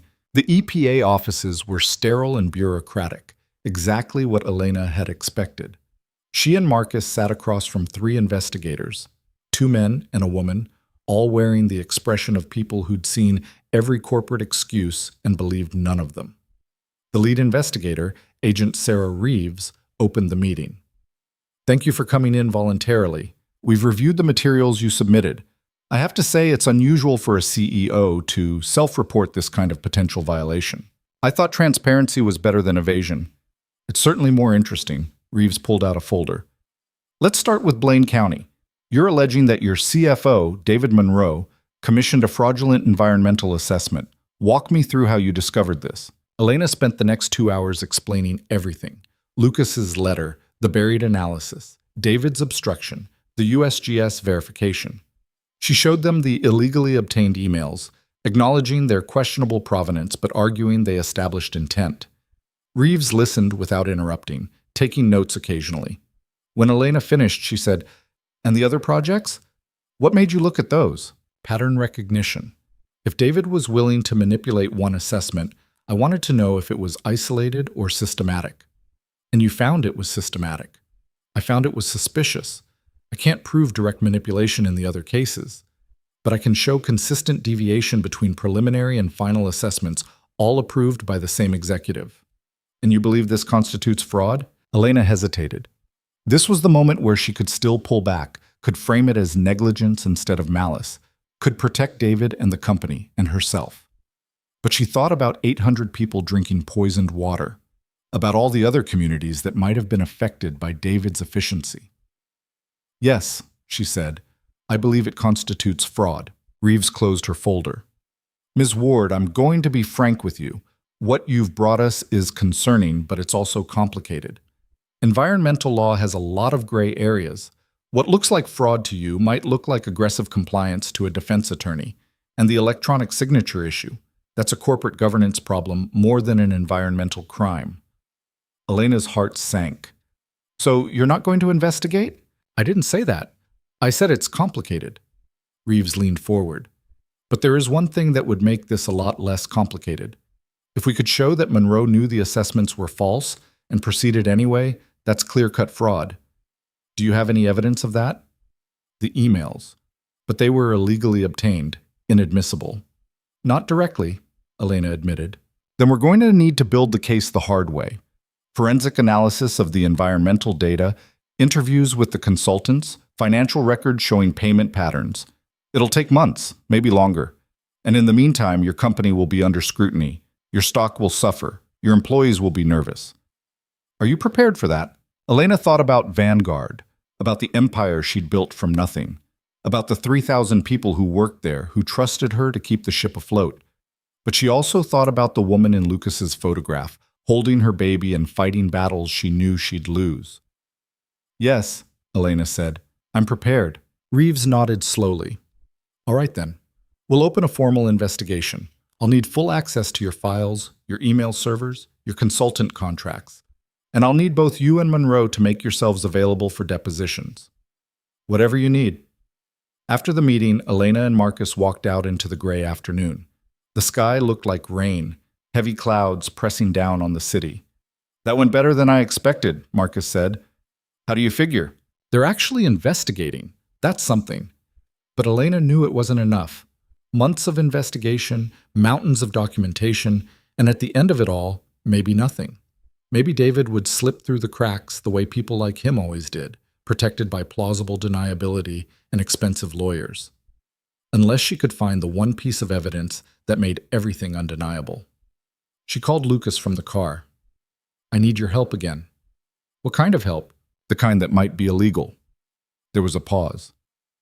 I'm listening. David has to have records, real records, not just the sanitized versions he shows the board. Communications with the consultants, maybe financial incentives we don't know about, something that proves he knew what he was doing. Where would he keep something like that? I don't know, his office maybe, his personal files. Elena, are you talking about breaking into your CFO's office? I'm talking about finding the truth. That's not an answer. She knew it wasn't. She knew what she was suggesting was dangerous, possibly criminal, definitely stupid. But she was out of options and out of time. Will you help me? She asked. Lucas sighed. You're going to get us both arrested. Is that a yes? That's a tell me what you need and I'll think about it. It wasn't much, but it was enough. Elena looked out the window at the city sliding past, at all the buildings and businesses and lives built on foundations nobody questioned. She'd been part of that world for so long, had believed in its rules and hierarchies and certainties, but none of it had been certain at all. It had all been built on lies she'd been too comfortable to question. Not anymore. If the system wouldn't give her truth, she'd find it herself, even if it meant becoming exactly the kind of person she'd always claimed not to be. Breaking into David's office turned out to be easier than Elena had anticipated, which somehow made it feel worse. She waited until Friday evening, when most of the executive floor had cleared out for the weekend. David had left at 4. She'd watched him from her window, briefcase in hand, heading to whatever expensive restaurant he frequented. Marcus had gone home an hour ago at Elena's insistence. What she was about to do, she needed to do alone. The building's security system used key cards that tracked access. Elena's card could open any door in the building, but it would also log every entry. She stood outside David's office at 7 p.m., weighing her options. She could swipe her card, find what she needed, and deal with the consequences later. Or she could walk away, let the EPA investigation run its course, trust the system. She thought about Lucas's wife fighting cases she knew she'd lose, about the burden of consciousness. She swiped her card. David's office was immaculate, exactly as she'd expected. Everything had its place. awards arranged by importance, books organized by topic, desk cleared of everything except a single fountain pen and a leather-bound calendar. It was the office of someone who controlled every variable, who left nothing to chance. Elena started with the filing cabinets. Most were locked, but she found a spare key in the desk drawer, tucked inside an old business card case. Inside the cabinets were standard files, budget reports, meeting notes, personnel reviews, nothing incriminating. She moved to the desk, opening drawers with hands that wouldn't stop shaking. More of the same. David was too smart to leave obvious evidence sitting around, but everyone had secrets. Everyone kept something hidden. She found it in the bottom drawer, tucked behind a box of business cards. A flash drive, unmarked, the kind you could buy at any office supply store. It was taped to the back of the drawer, easy to miss if you weren't looking. Elena pulled it free and stared at it. This felt too easy, too convenient, like David had left it here knowing someone might find it, some kind of trap she was walking into with her eyes open. But she'd come this far. She plugged the drive into David's computer. Another risk. Another log the IT department would eventually trace, and waited for the files to load. What she found made her hands go cold. The drive contained years of correspondence with environmental consultants, including Silverton. Not the sanitized emails David had shown the board, but the real communications. Instructions to minimize findings, to restructure reports, to avoid certain tests that might yield problematic results. Payments that went beyond contracted amounts. Bonuses tied to specific outcomes. And there was more. Files labeled by project name, each one containing before and after versions of environmental assessments. The changes were damning. Entire sections deleted, data reinterpreted, conclusions reversed. David had documented his own fraud, kept a record of every lie, every manipulation. Why would he keep this? The question burned in Elena's mind even as she copied the files to her own drive. Why would someone as careful as David maintain evidence of his own crimes? The answer came as the progress bar hit 90%. Insurance. David had kept these files as leverage, proof that he hadn't acted alone. If he went down, he could take others with him, consultants, board members, maybe even Elena herself if he could somehow implicate her in decisions she'd never actually made. The computer chimed. Transfer complete. Elena ejected both drives and was returning David's to its hiding place when she heard the elevator ding down the hall. Her heart stopped. She looked at her watch. 7:45. The cleaning crew didn't start until 9. Security did random checks, but they usually called ahead. She froze, listening. Footsteps in the hallway, getting closer. Then they stopped, right outside David's door. Elena shoved the drawer closed as quietly as she could and looked for somewhere to hide. The office was too open, too sparse. Behind the desk would be obvious. The closet, she moved toward it just as the door opened. David stood in the doorway, his expression unreadable. "I wondered if you'd try this," he said. Elena's mind raced. She still had her drive in her pocket, but her card swipe had logged her entry. There was no denying she'd been in his office. "I came to talk," she said, hating how thin her voice sounded. "Did you find what you were looking for?" "I don't know what you mean." David closed the door behind him and walked to his desk. He opened the bottom drawer, felt for the flash drive, found it still there. His shoulders relaxed slightly. "You're getting sloppy, Elena. Breaking into my office. That's not like you. Neither is committing fraud, but here we are." He almost smiled. "You think you're the hero in this story, the righteous crusader bringing down the corrupt executive. But you know what you really are? You're someone who built a machine and then got squeamish when it started working the way machines do. That's not what happened, isn't it?" David sat on the edge of his desk. "You wanted growth. You wanted expansion. You wanted Vanguard to be the biggest, the best, the most profitable. And I gave you that, every quarter, every year, beating projections. And you never asked how. You just took the wins and cashed the checks. I trusted you to do it ethically. Ethics is a luxury of people who don't have to make hard choices." He gestured around the office. "You think any of this happens by being nice, by following every rule, checking every box? The companies that do that get eaten alive. I did what was necessary to keep us competitive. You poisoned people's water to save money. I made calculated trade-offs. And if you're honest with yourself, you'd have made the same ones." The words hit harder than Elena wanted to admit. How many times had she pushed for faster timelines, lower costs, better margins? How many times had she sent projects back because the numbers didn't work, never asking what corners would be cut to make them work? Maybe I would have, Elena said quietly. A year ago, a month ago, but not anymore. Because of Lucas Hale? Because some farmer made you feel guilty about progress? Because I finally looked at what we were actually building, and I didn't like what I saw. David stood and walked to the window, looking out over the city. You're going to lose everything, you know. The EPA investigation, the board, the shareholders, they're all going to turn on you. You'll be lucky if you avoid criminal charges. And for what? For 800 people you've never met, living in towns you've never heard of? Yes. He turned to face her. That's the difference between us. You think morality is about individuals.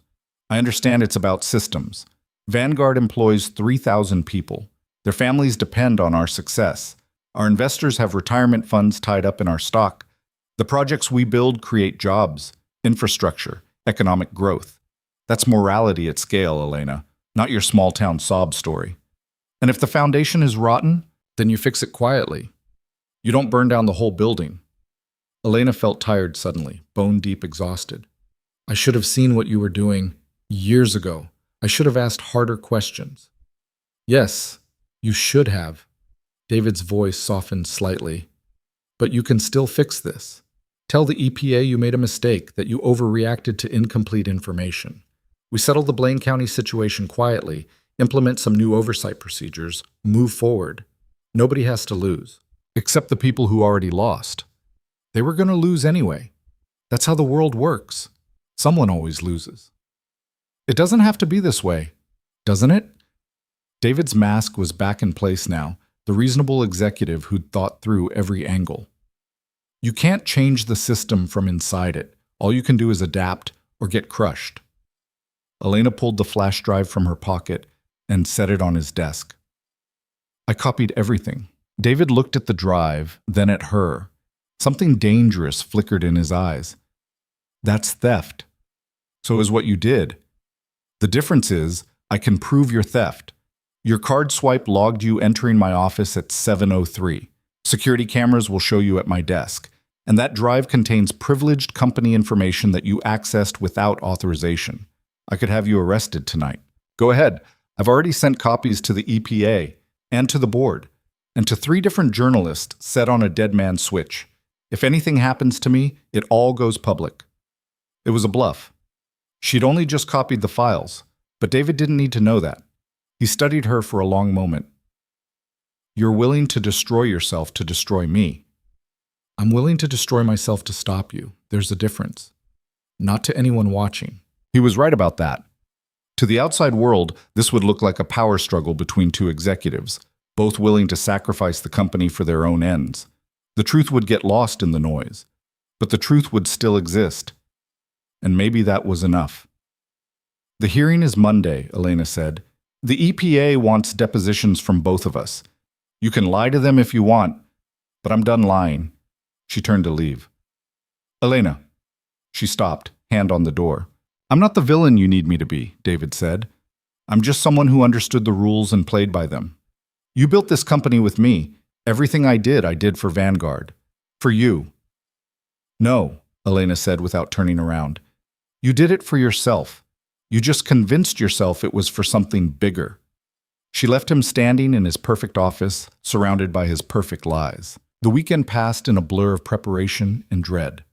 Elena worked with Marcus to organize the evidence from David's flash drive, cross-referencing it with the 7 projects she'd already flagged. The pattern was undeniable. Systematic manipulation of environmental data across years of development. Lucas called Saturday afternoon. How'd it go? I got what I needed. David knows I have it. Is that a problem? Probably, but I'm past the point of worrying about problems. She could hear him moving around, the familiar sounds of his farm in the background. It was strange how comforting those sounds had become. The distant crow of a rooster, the creak of old wood, the wind through trees. You sound tired, Lucas said. I haven't slept in 3 days. Want some advice? From a farmer? From someone who's been where you are. His voice was gentle. When my wife died, I spent months trying to fix everything. Fix myself, fix my kid, fix the hole she left behind. I thought if I just worked hard enough, if I just did everything right, I could make it okay again. But you can't fix everything, Elena. Sometimes you just have to sit with the brokenness until you figure out how to live with it. Elena closed her eyes. I don't know how to stop fighting. I'm not saying stop fighting. I'm saying know what you're fighting for. Is it justice or is it punishment? The question sat heavy in her chest. Was she trying to fix Vanguard or destroy it? Was she protecting communities or punishing herself for not seeing the truth sooner? I don't know anymore, she admitted. Then maybe it's time to figure that out, before Monday. After they hung up, Elena sat alone in her apartment and tried to untangle her motivations. Part of her wanted justice, wanted David held accountable, wanted the communities protected, wanted the system to work the way it was supposed to. But another part of her wanted destruction, wanted to burn down everything she'd built because if she couldn't have it cleanly, she didn't want it at all. That part scared her. Sunday evening, Margaret called. The board is meeting tomorrow before the EPA depositions. Emergency session. David's requested a vote. On what? Your removal as CEO. Effective immediately. Elena had known this was coming. Still, hearing it made her stomach drop. On what grounds? Breach of fiduciary duty, theft of confidential information, acting against company interests. He has the votes, Elena. I'm sorry. Did you vote for removal? There was a pause. I abstained. That's not much better. It's the best I could do. You put me in an impossible position. What you did, breaking into David's office, stealing his files, that's indefensible, even if you're right about the fraud. So being right doesn't matter? Not if you break the law to prove it. Margaret sighed. I know you think you're doing the right thing, but there are consequences to vigilante justice, and tomorrow you're going to face them. Elena showed up to Vanguard headquarters Monday morning knowing it would be her last day.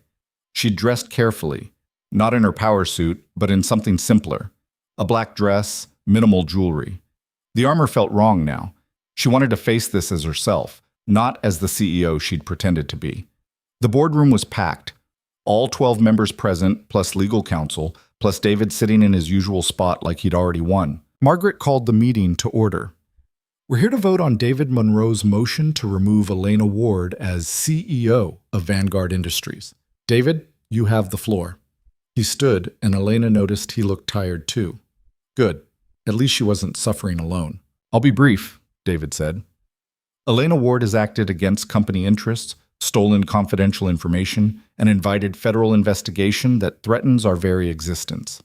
Her actions over the past 2 weeks have cost us millions in stock value and put us at risk of criminal prosecution. She's shown herself to be emotionally unstable and unfit for leadership. For the good of this company and everyone who depends on it, I'm asking the board to remove her immediately. Margaret looked at Elena. Do you want to respond? Elena stood, her hands were steady. Everything David said is true. I did break into his office. I did steal his files. I did invite federal investigation. But I did those things because David has spent years committing environmental fraud, and nobody else was going to stop him. She pulled out the flash drive and set it on the table. This contains documentation of 7 projects where environmental assessments were deliberately manipulated. Projects that endangered communities, violated federal law, and were approved by David Monroe.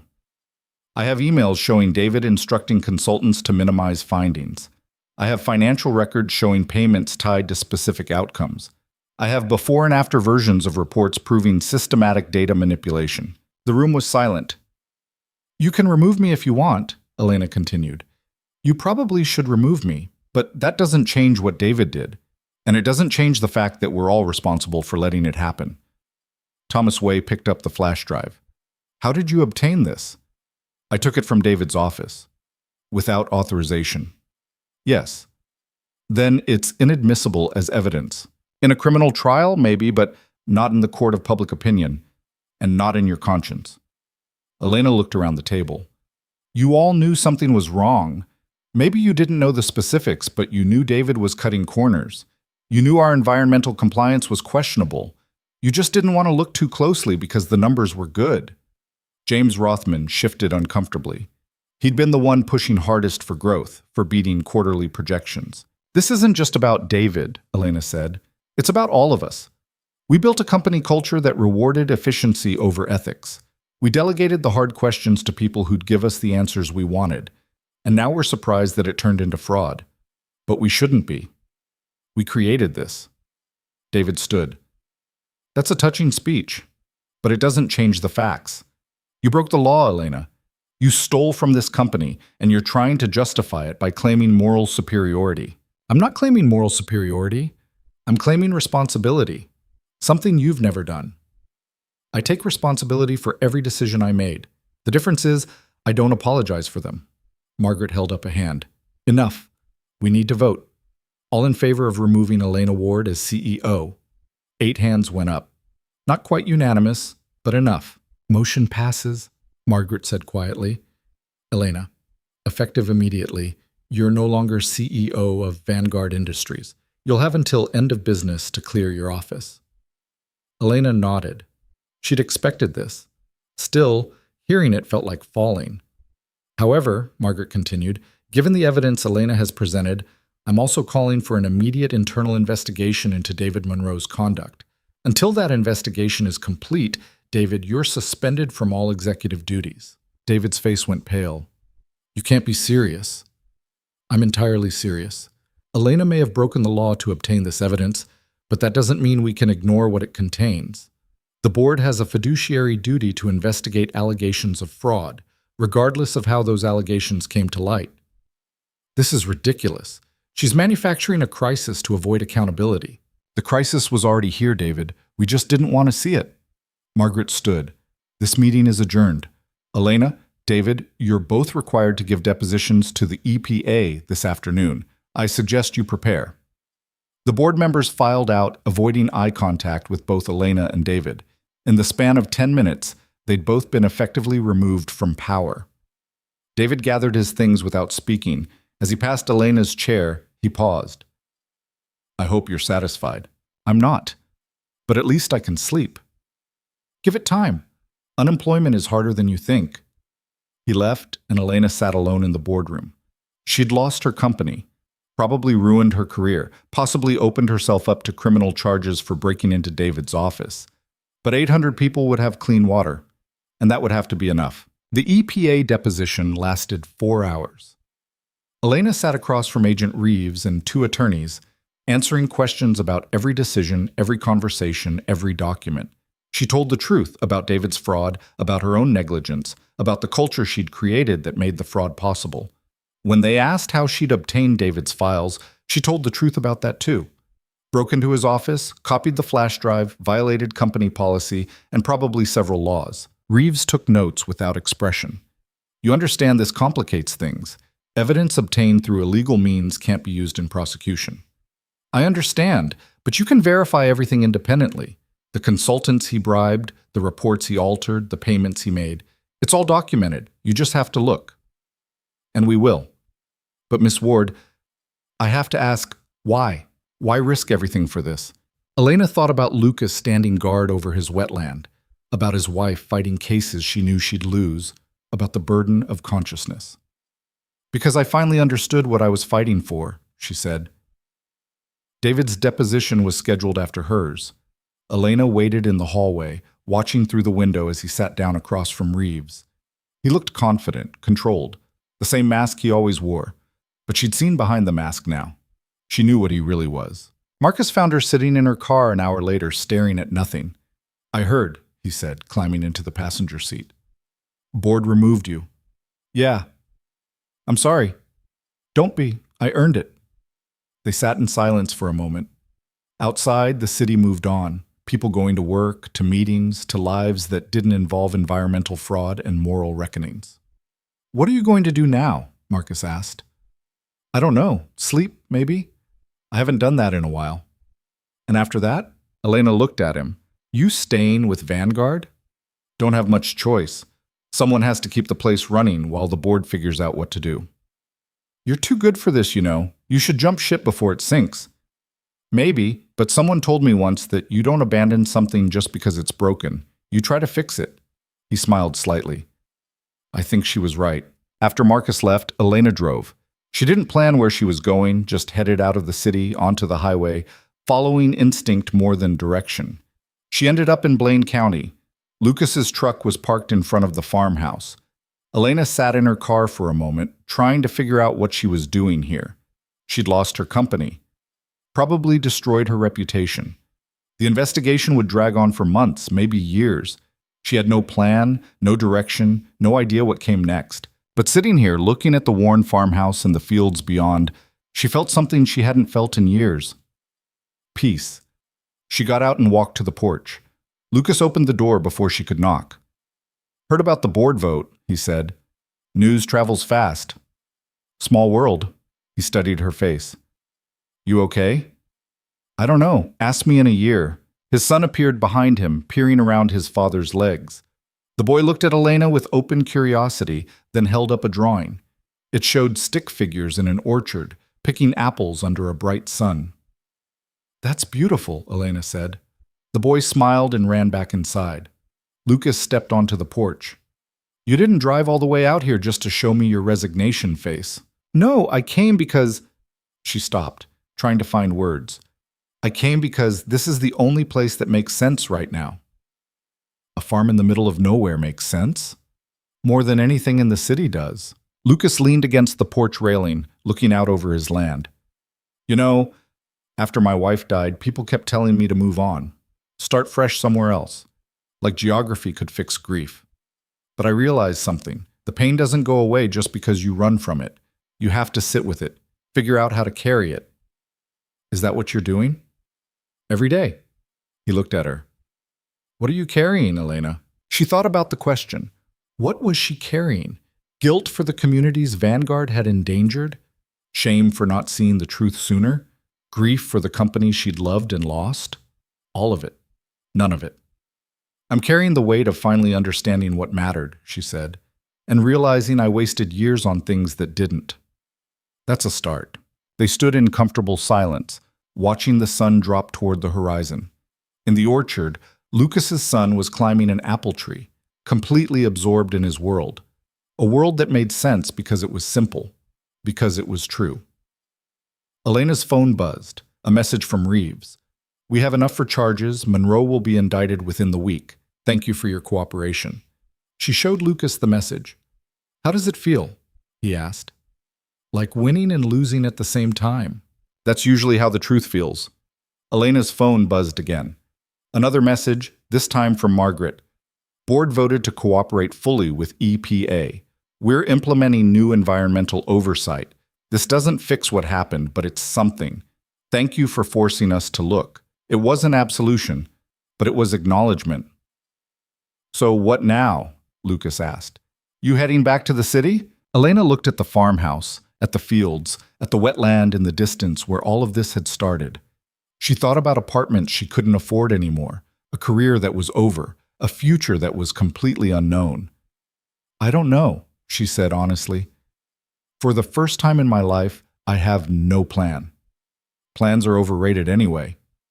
Says the man who mapped an entire aquifer. That wasn't a plan. That was obsession. He smiled slightly. But I guess they look similar from the outside. Lucas's son called from the orchard, asking his father to come see something.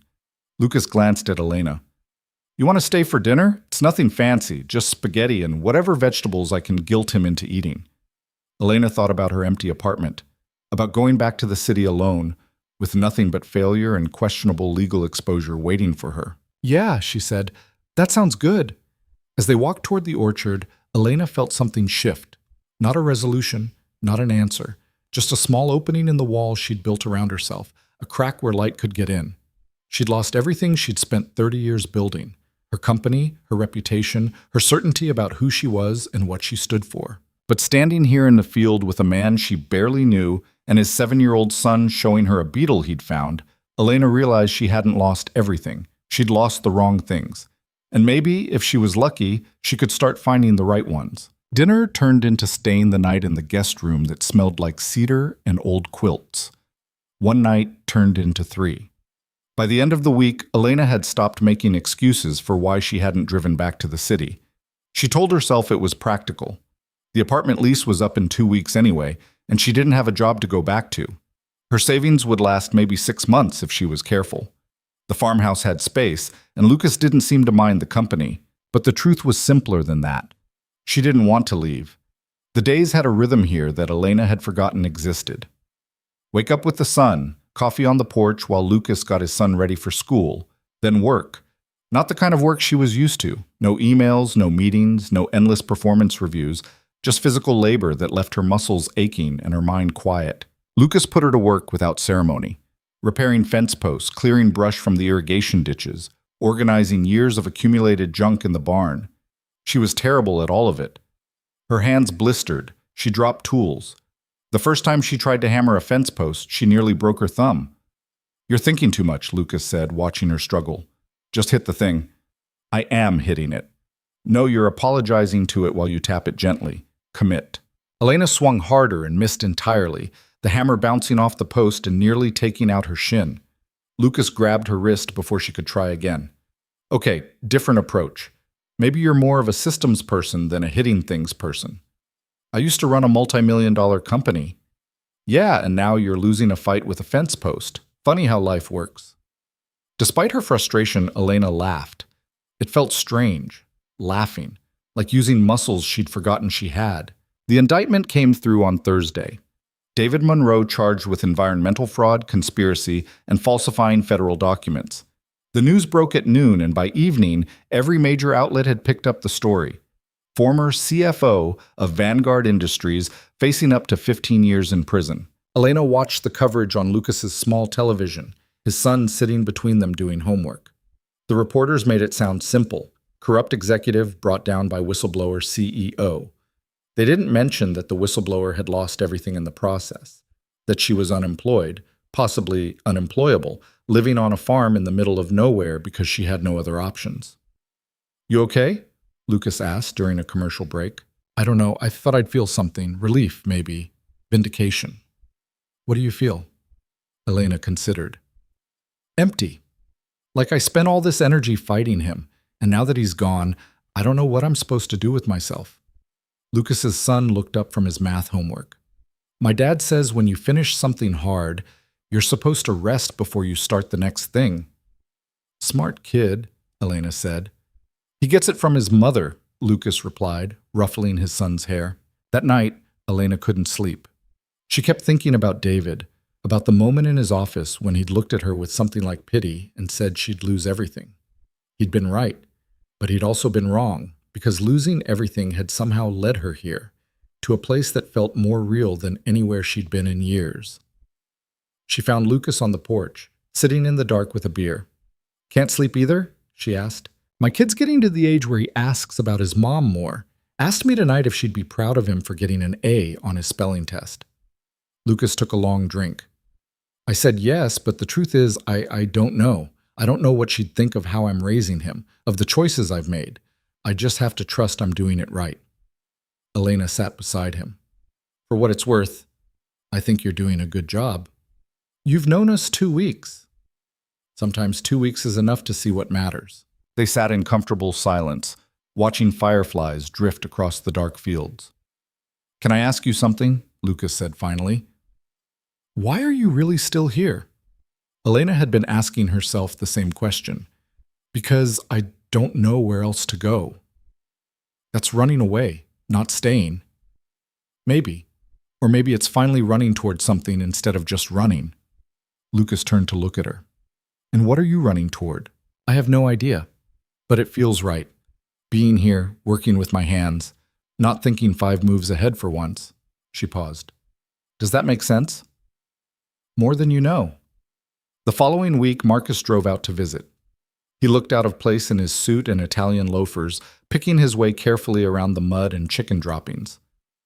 "So this is where you've been hiding," he said, looking around the farm with barely concealed horror. "I'm not hiding. I'm regrouping. In the middle of nowhere with chickens. They grow on you." Marcus handed her a folder. "The board asked me to give you this. Settlement offer. They'll waive any claims against you for breaking into David's office if you agree not to sue for wrongful termination." Elena flipped through the papers. It was generous, all things considered. Severance package, continuation of benefits, a non-disparagement clause that went both ways. What happens to Vanguard, she asked. New CEO starts next month. Woman named Sarah Chen came from renewable energy sector. Board's trying to rebrand as an environmentally conscious development company. A lot of PR spin about learning from mistakes and committing to transparency. Will it work? Marcus shrugged. Stock's still down 20%. 3 lawsuits pending from environmental groups. But Chen's good. If anyone can turn it around, she can. And you? Staying on as COO. Someone has to keep the ship from sinking while she rebuilds. He looked at her carefully. You could come back, not as CEO, but Chen said she'd consider bringing you on as a consultant, environmental compliance oversight. Elena almost laughed. They want me to be the conscience they ignored for 8 years? They want you to help them do better. Isn't that what you wanted? It should have been. A month ago, it would have been everything she wanted, a chance to fix Vanguard from the inside, to prove that companies could change, that the system could work. But standing here in her borrowed boots with dirt under her fingernails, Elena realized she didn't want to fix Vanguard. She didn't want to spend the next decade implementing oversight protocols and fighting with executives who'd only listen because they were scared of legal exposure. She wanted something different. She just didn't know what yet. Tell them thank you, Elena said. But no. Marcus blinked. Just like that? You're turning down the only job offer you're likely to get? I'm turning down going back to something that doesn't fit anymore. And this does? Farm life? Elena, you're a CEO, not a what? Not a person who can change? Not someone who can want different things? Marcus held up his hands. I'm not saying that. I'm saying be realistic. You have 6 months of savings, no income, no prospects. What's your plan here? I don't have one. That's not like you. I know, it's terrifying, but it also feels like the first honest thing I've done in years. Marcus sighed and pulled her into an unexpected hug. You're insane, but I respect it. Call me if you change your mind, or if you need money, or a reference, or anything. After he left, Elena sat on the porch and stared at the settlement papers. She should sign them, close that chapter, move on. But something held her back. Lucas found her there an hour later. Your friend seems nice, in a deeply uncomfortable kind of way. He means well. He's worried about me. Are you worried about you? Elena thought about it. I should be. I'm 30 years old, unemployed, living in someone else's guest room. By every metric I use to measure success, I'm failing. But I'm not miserable. I keep waiting to be miserable, to panic about the future, to feel like I made a horrible mistake, and I just don't. Lucas sat beside her. You know you can't hide here forever. I'm not hiding. You're something. I just haven't figured out what yet. He was quiet for a moment. Look, I'm not going to pretend to understand what you're going through, but I know what it's like to lose everything and have to rebuild from scratch. And I know you can't do that while you're still holding on to who you used to be. So what do I do? You figure out who you are now, and you start from there. It sounded simple when he said it, but Elena knew it was the hardest work there was. That night, she went through her phone and deleted contacts. Business associates who'd only valued her for her position. Investors who'd dropped her the moment the scandal broke. People she'd called friends, but who'd never really known her. By the time she finished, her contact list had shrunk by 70%. The ones who remained were mostly silent. Marcus, checking in every few days.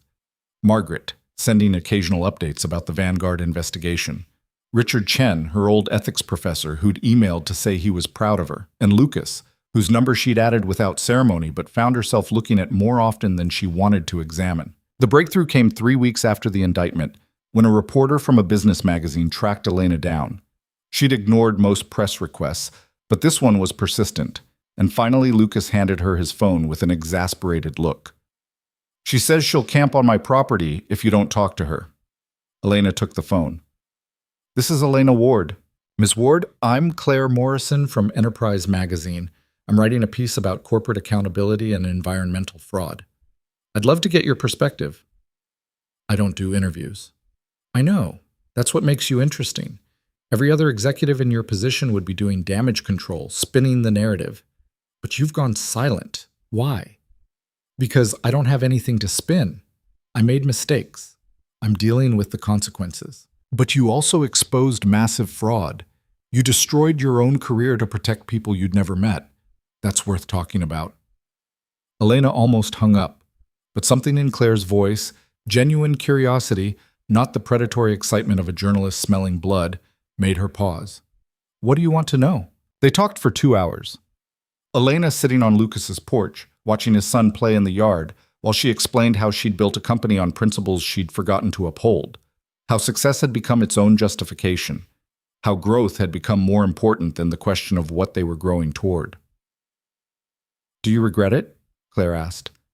Exposing the fraud, knowing what it would cost you.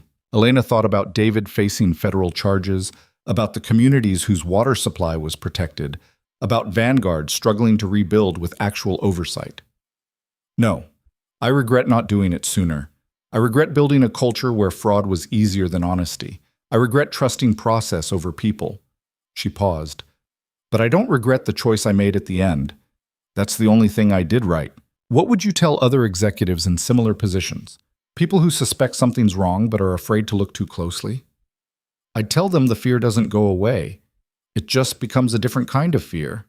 You can be afraid of losing your company, or you can be afraid of losing yourself. Both are terrifying, but only one you can live with. The article came out 2 weeks later. Claire had titled it, "The CEO Who Chose Conscience Over Empire." It was more generous than Elena deserved, painting her as a reluctant hero rather than someone who'd been complicit for years before finally waking up. But it did something unexpected. Her phone started ringing with offers, speaking engagements, consulting work, board positions with companies that wanted to prove they took ethics seriously. All of them paying significant money. Elena turned them all down. Why? Lucas asked, watching her delete another email from a corporate headhunter. Some of those offers are good, really good. Because they want me to be the reformed executive who learned her lesson. They want the redemption story, the narrative where everything worked out. But that's not what this is.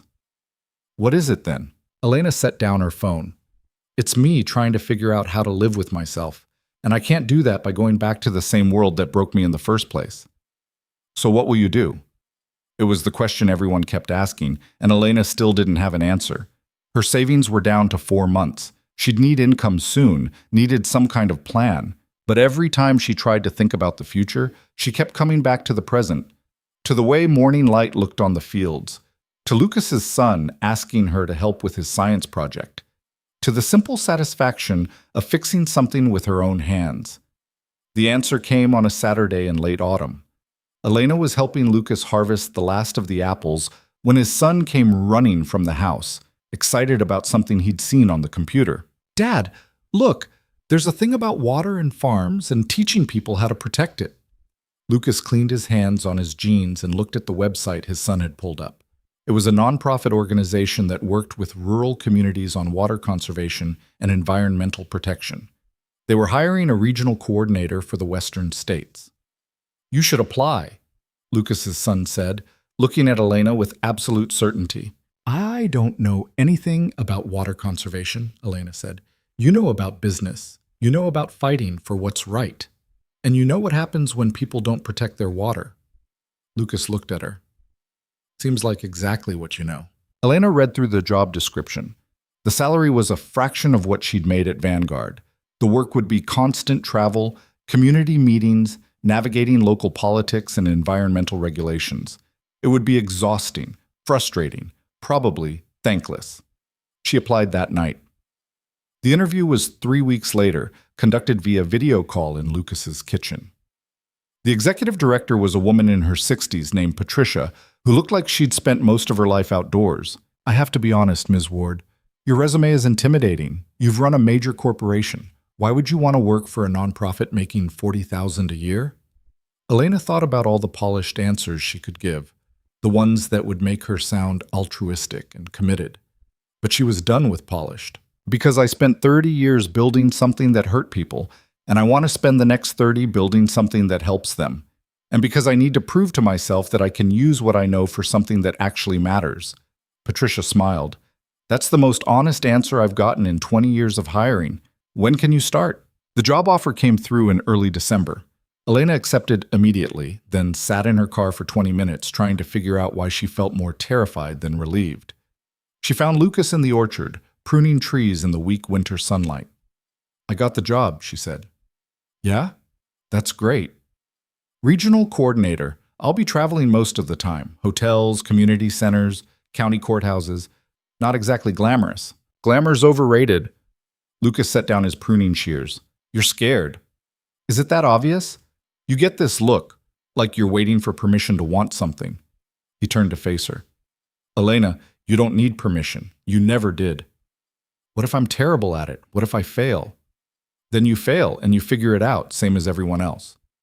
Elena looked at the orchard, at the bare branches waiting for spring, at the land that had somehow become home over the past few months. "I don't want to leave," she admitted. Lucas was quiet for a moment.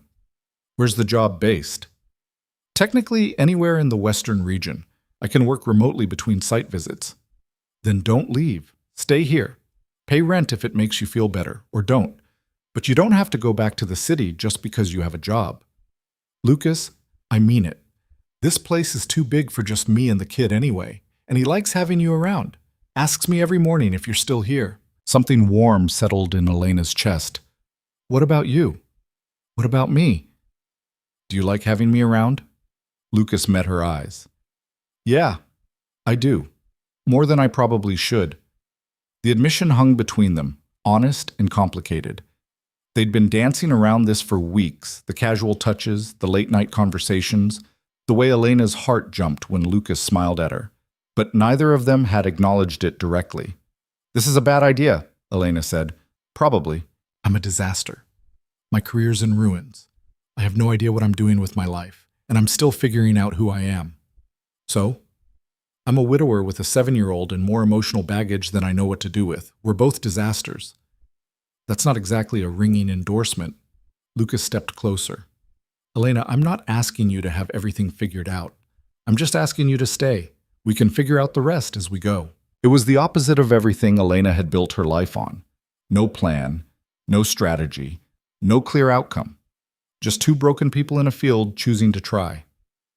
"Okay," she said, "I'll stay." The relief on Lucas's face made her realize he'd been holding his breath, waiting for her answer. "For what it's worth," he said quietly, "I think my wife would have liked you.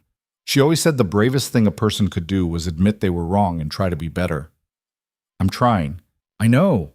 That's what matters." Christmas came to Blaine County with unexpected snow.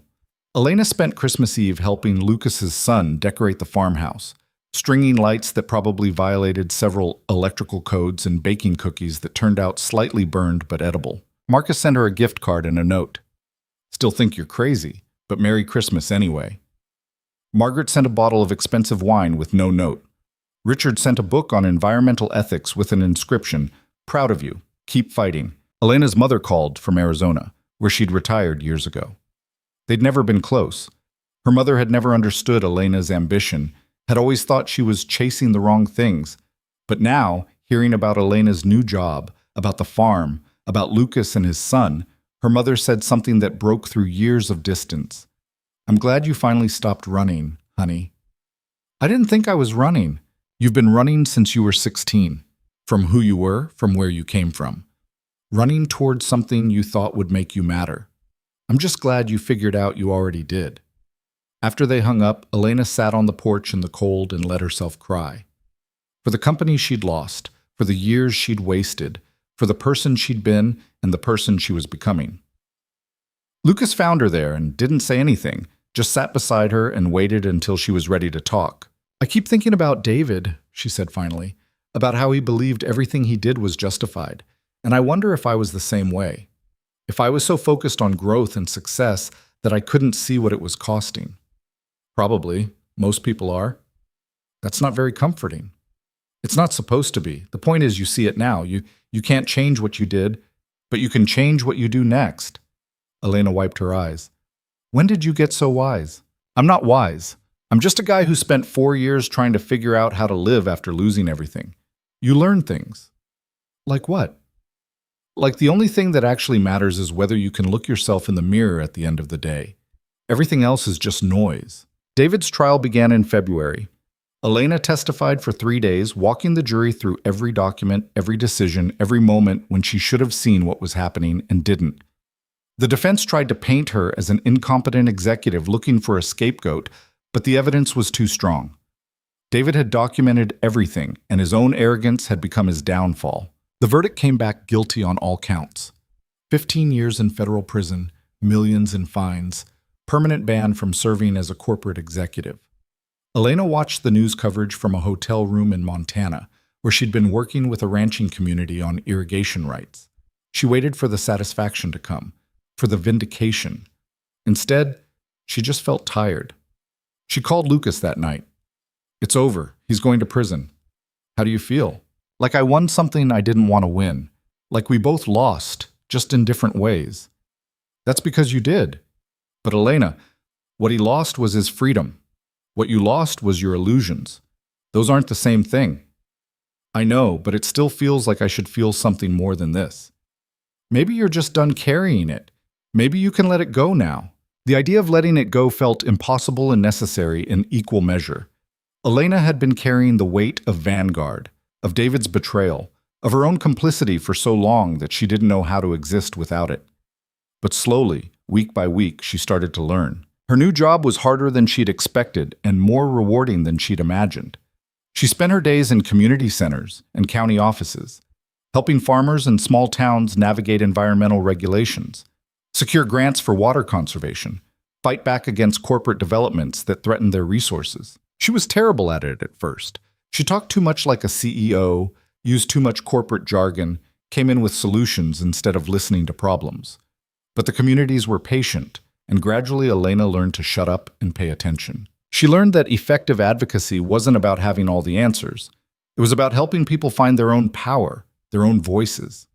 It was about showing up consistently, building trust slowly, respecting that these communities had been fighting these battles long before she arrived and would keep fighting long after she left. And she learned that the work was never done. For every victory, a protected watershed, a denied permit, a community that learned to advocate for itself.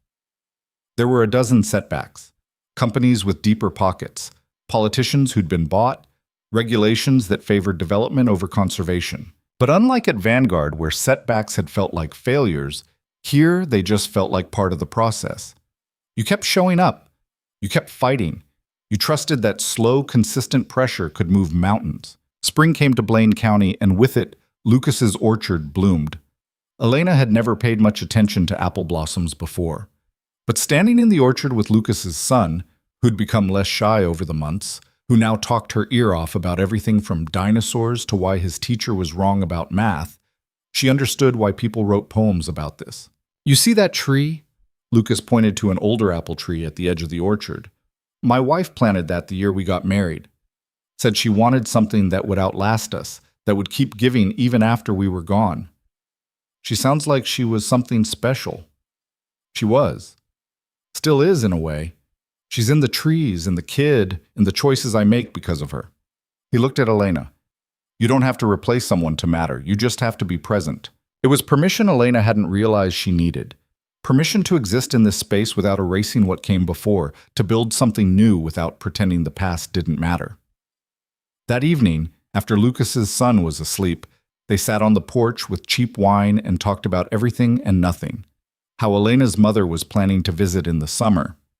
How Lucas was considering expanding the orchard. How neither of them had any idea what they were doing, but were doing it anyway. "Can I ask you something?" Lucas said. "Do you miss it? Vanguard, the corporate world, being in charge?" Elena thought about it honestly. "Sometimes I miss the certainty of it, the clear metrics of success. But mostly I don't, because I was really good at that life, and being good at something doesn't mean it's right for you." "So this is right for you? The nonprofit work, the traveling, the farm?" "I don't know if it's right, but it's real, and that's more important." Lucas was quiet for a moment. "My wife used to say that the point of life wasn't to be happy. It was to be truthful. And if you were truthful enough, happiness found you anyway." "Was she happy?" "I think so. Even at the end, when she knew she was dying, she wasn't bitter, just grateful for what she'd had." He turned to look at Elena. "I think she'd tell you that you're on the right path. even if it doesn't feel like it yet. Summer arrived hot and bright. Elena's mother visited and was surprisingly charmed by the farm, by Lucas, by the whole life Elena had built from the wreckage of her old one. "You look different," her mother said one evening while they were shelling peas on the porch. "Different how?" "Settled, like you finally stopped fighting yourself." Marcus visited in July, looking more relaxed than Elena had ever seen him. He'd started dating someone, a teacher he'd met at a conference. Vanguard was stabilizing under new leadership. The lawsuits had been settled. Life was moving forward. "You were right," he admitted, "about leaving. I thought you were running away, but you were running towards something. I get that now." "What changed?" "I stopped measuring success by other people's definitions. Started asking what I actually wanted instead of what I thought I should want." He looked around the farm. "Not saying I want to live on a farm, but I get why you do."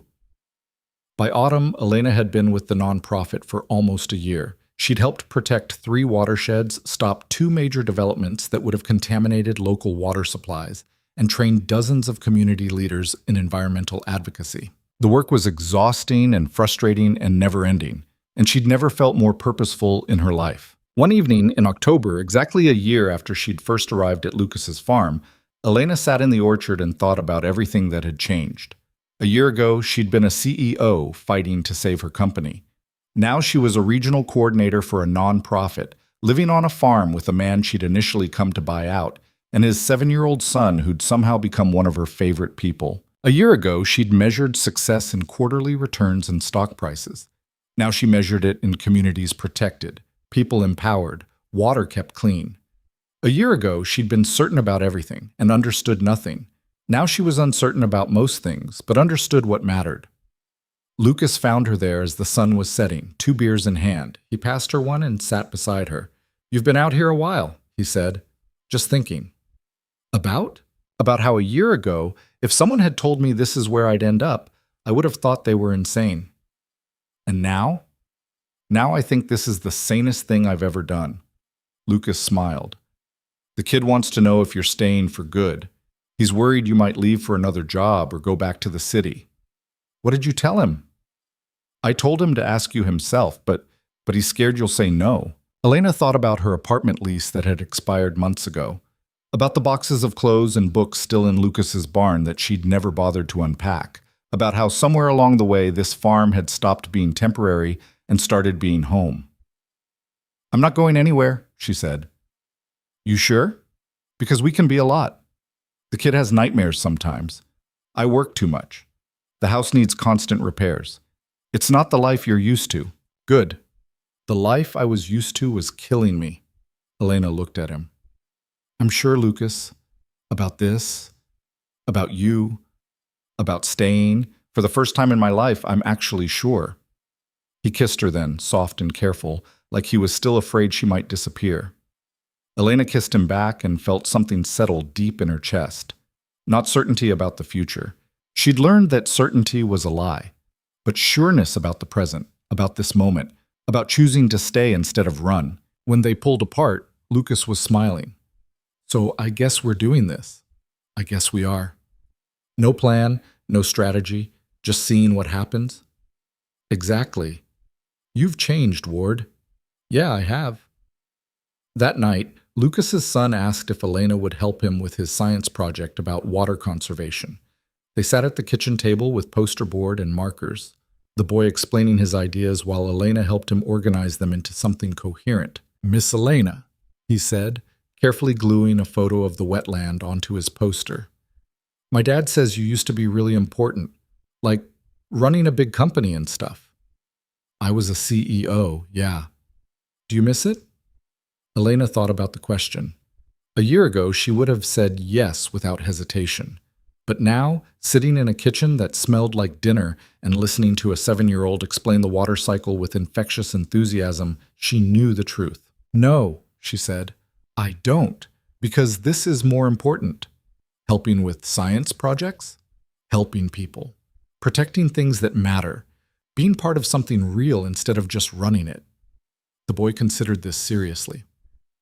"My dad says you're brave because you gave up being rich to do the right thing." "I don't know about brave, More like I finally figured out what the right thing was. That's the same thing, isn't it? Out of the mouths of children, Elena thought.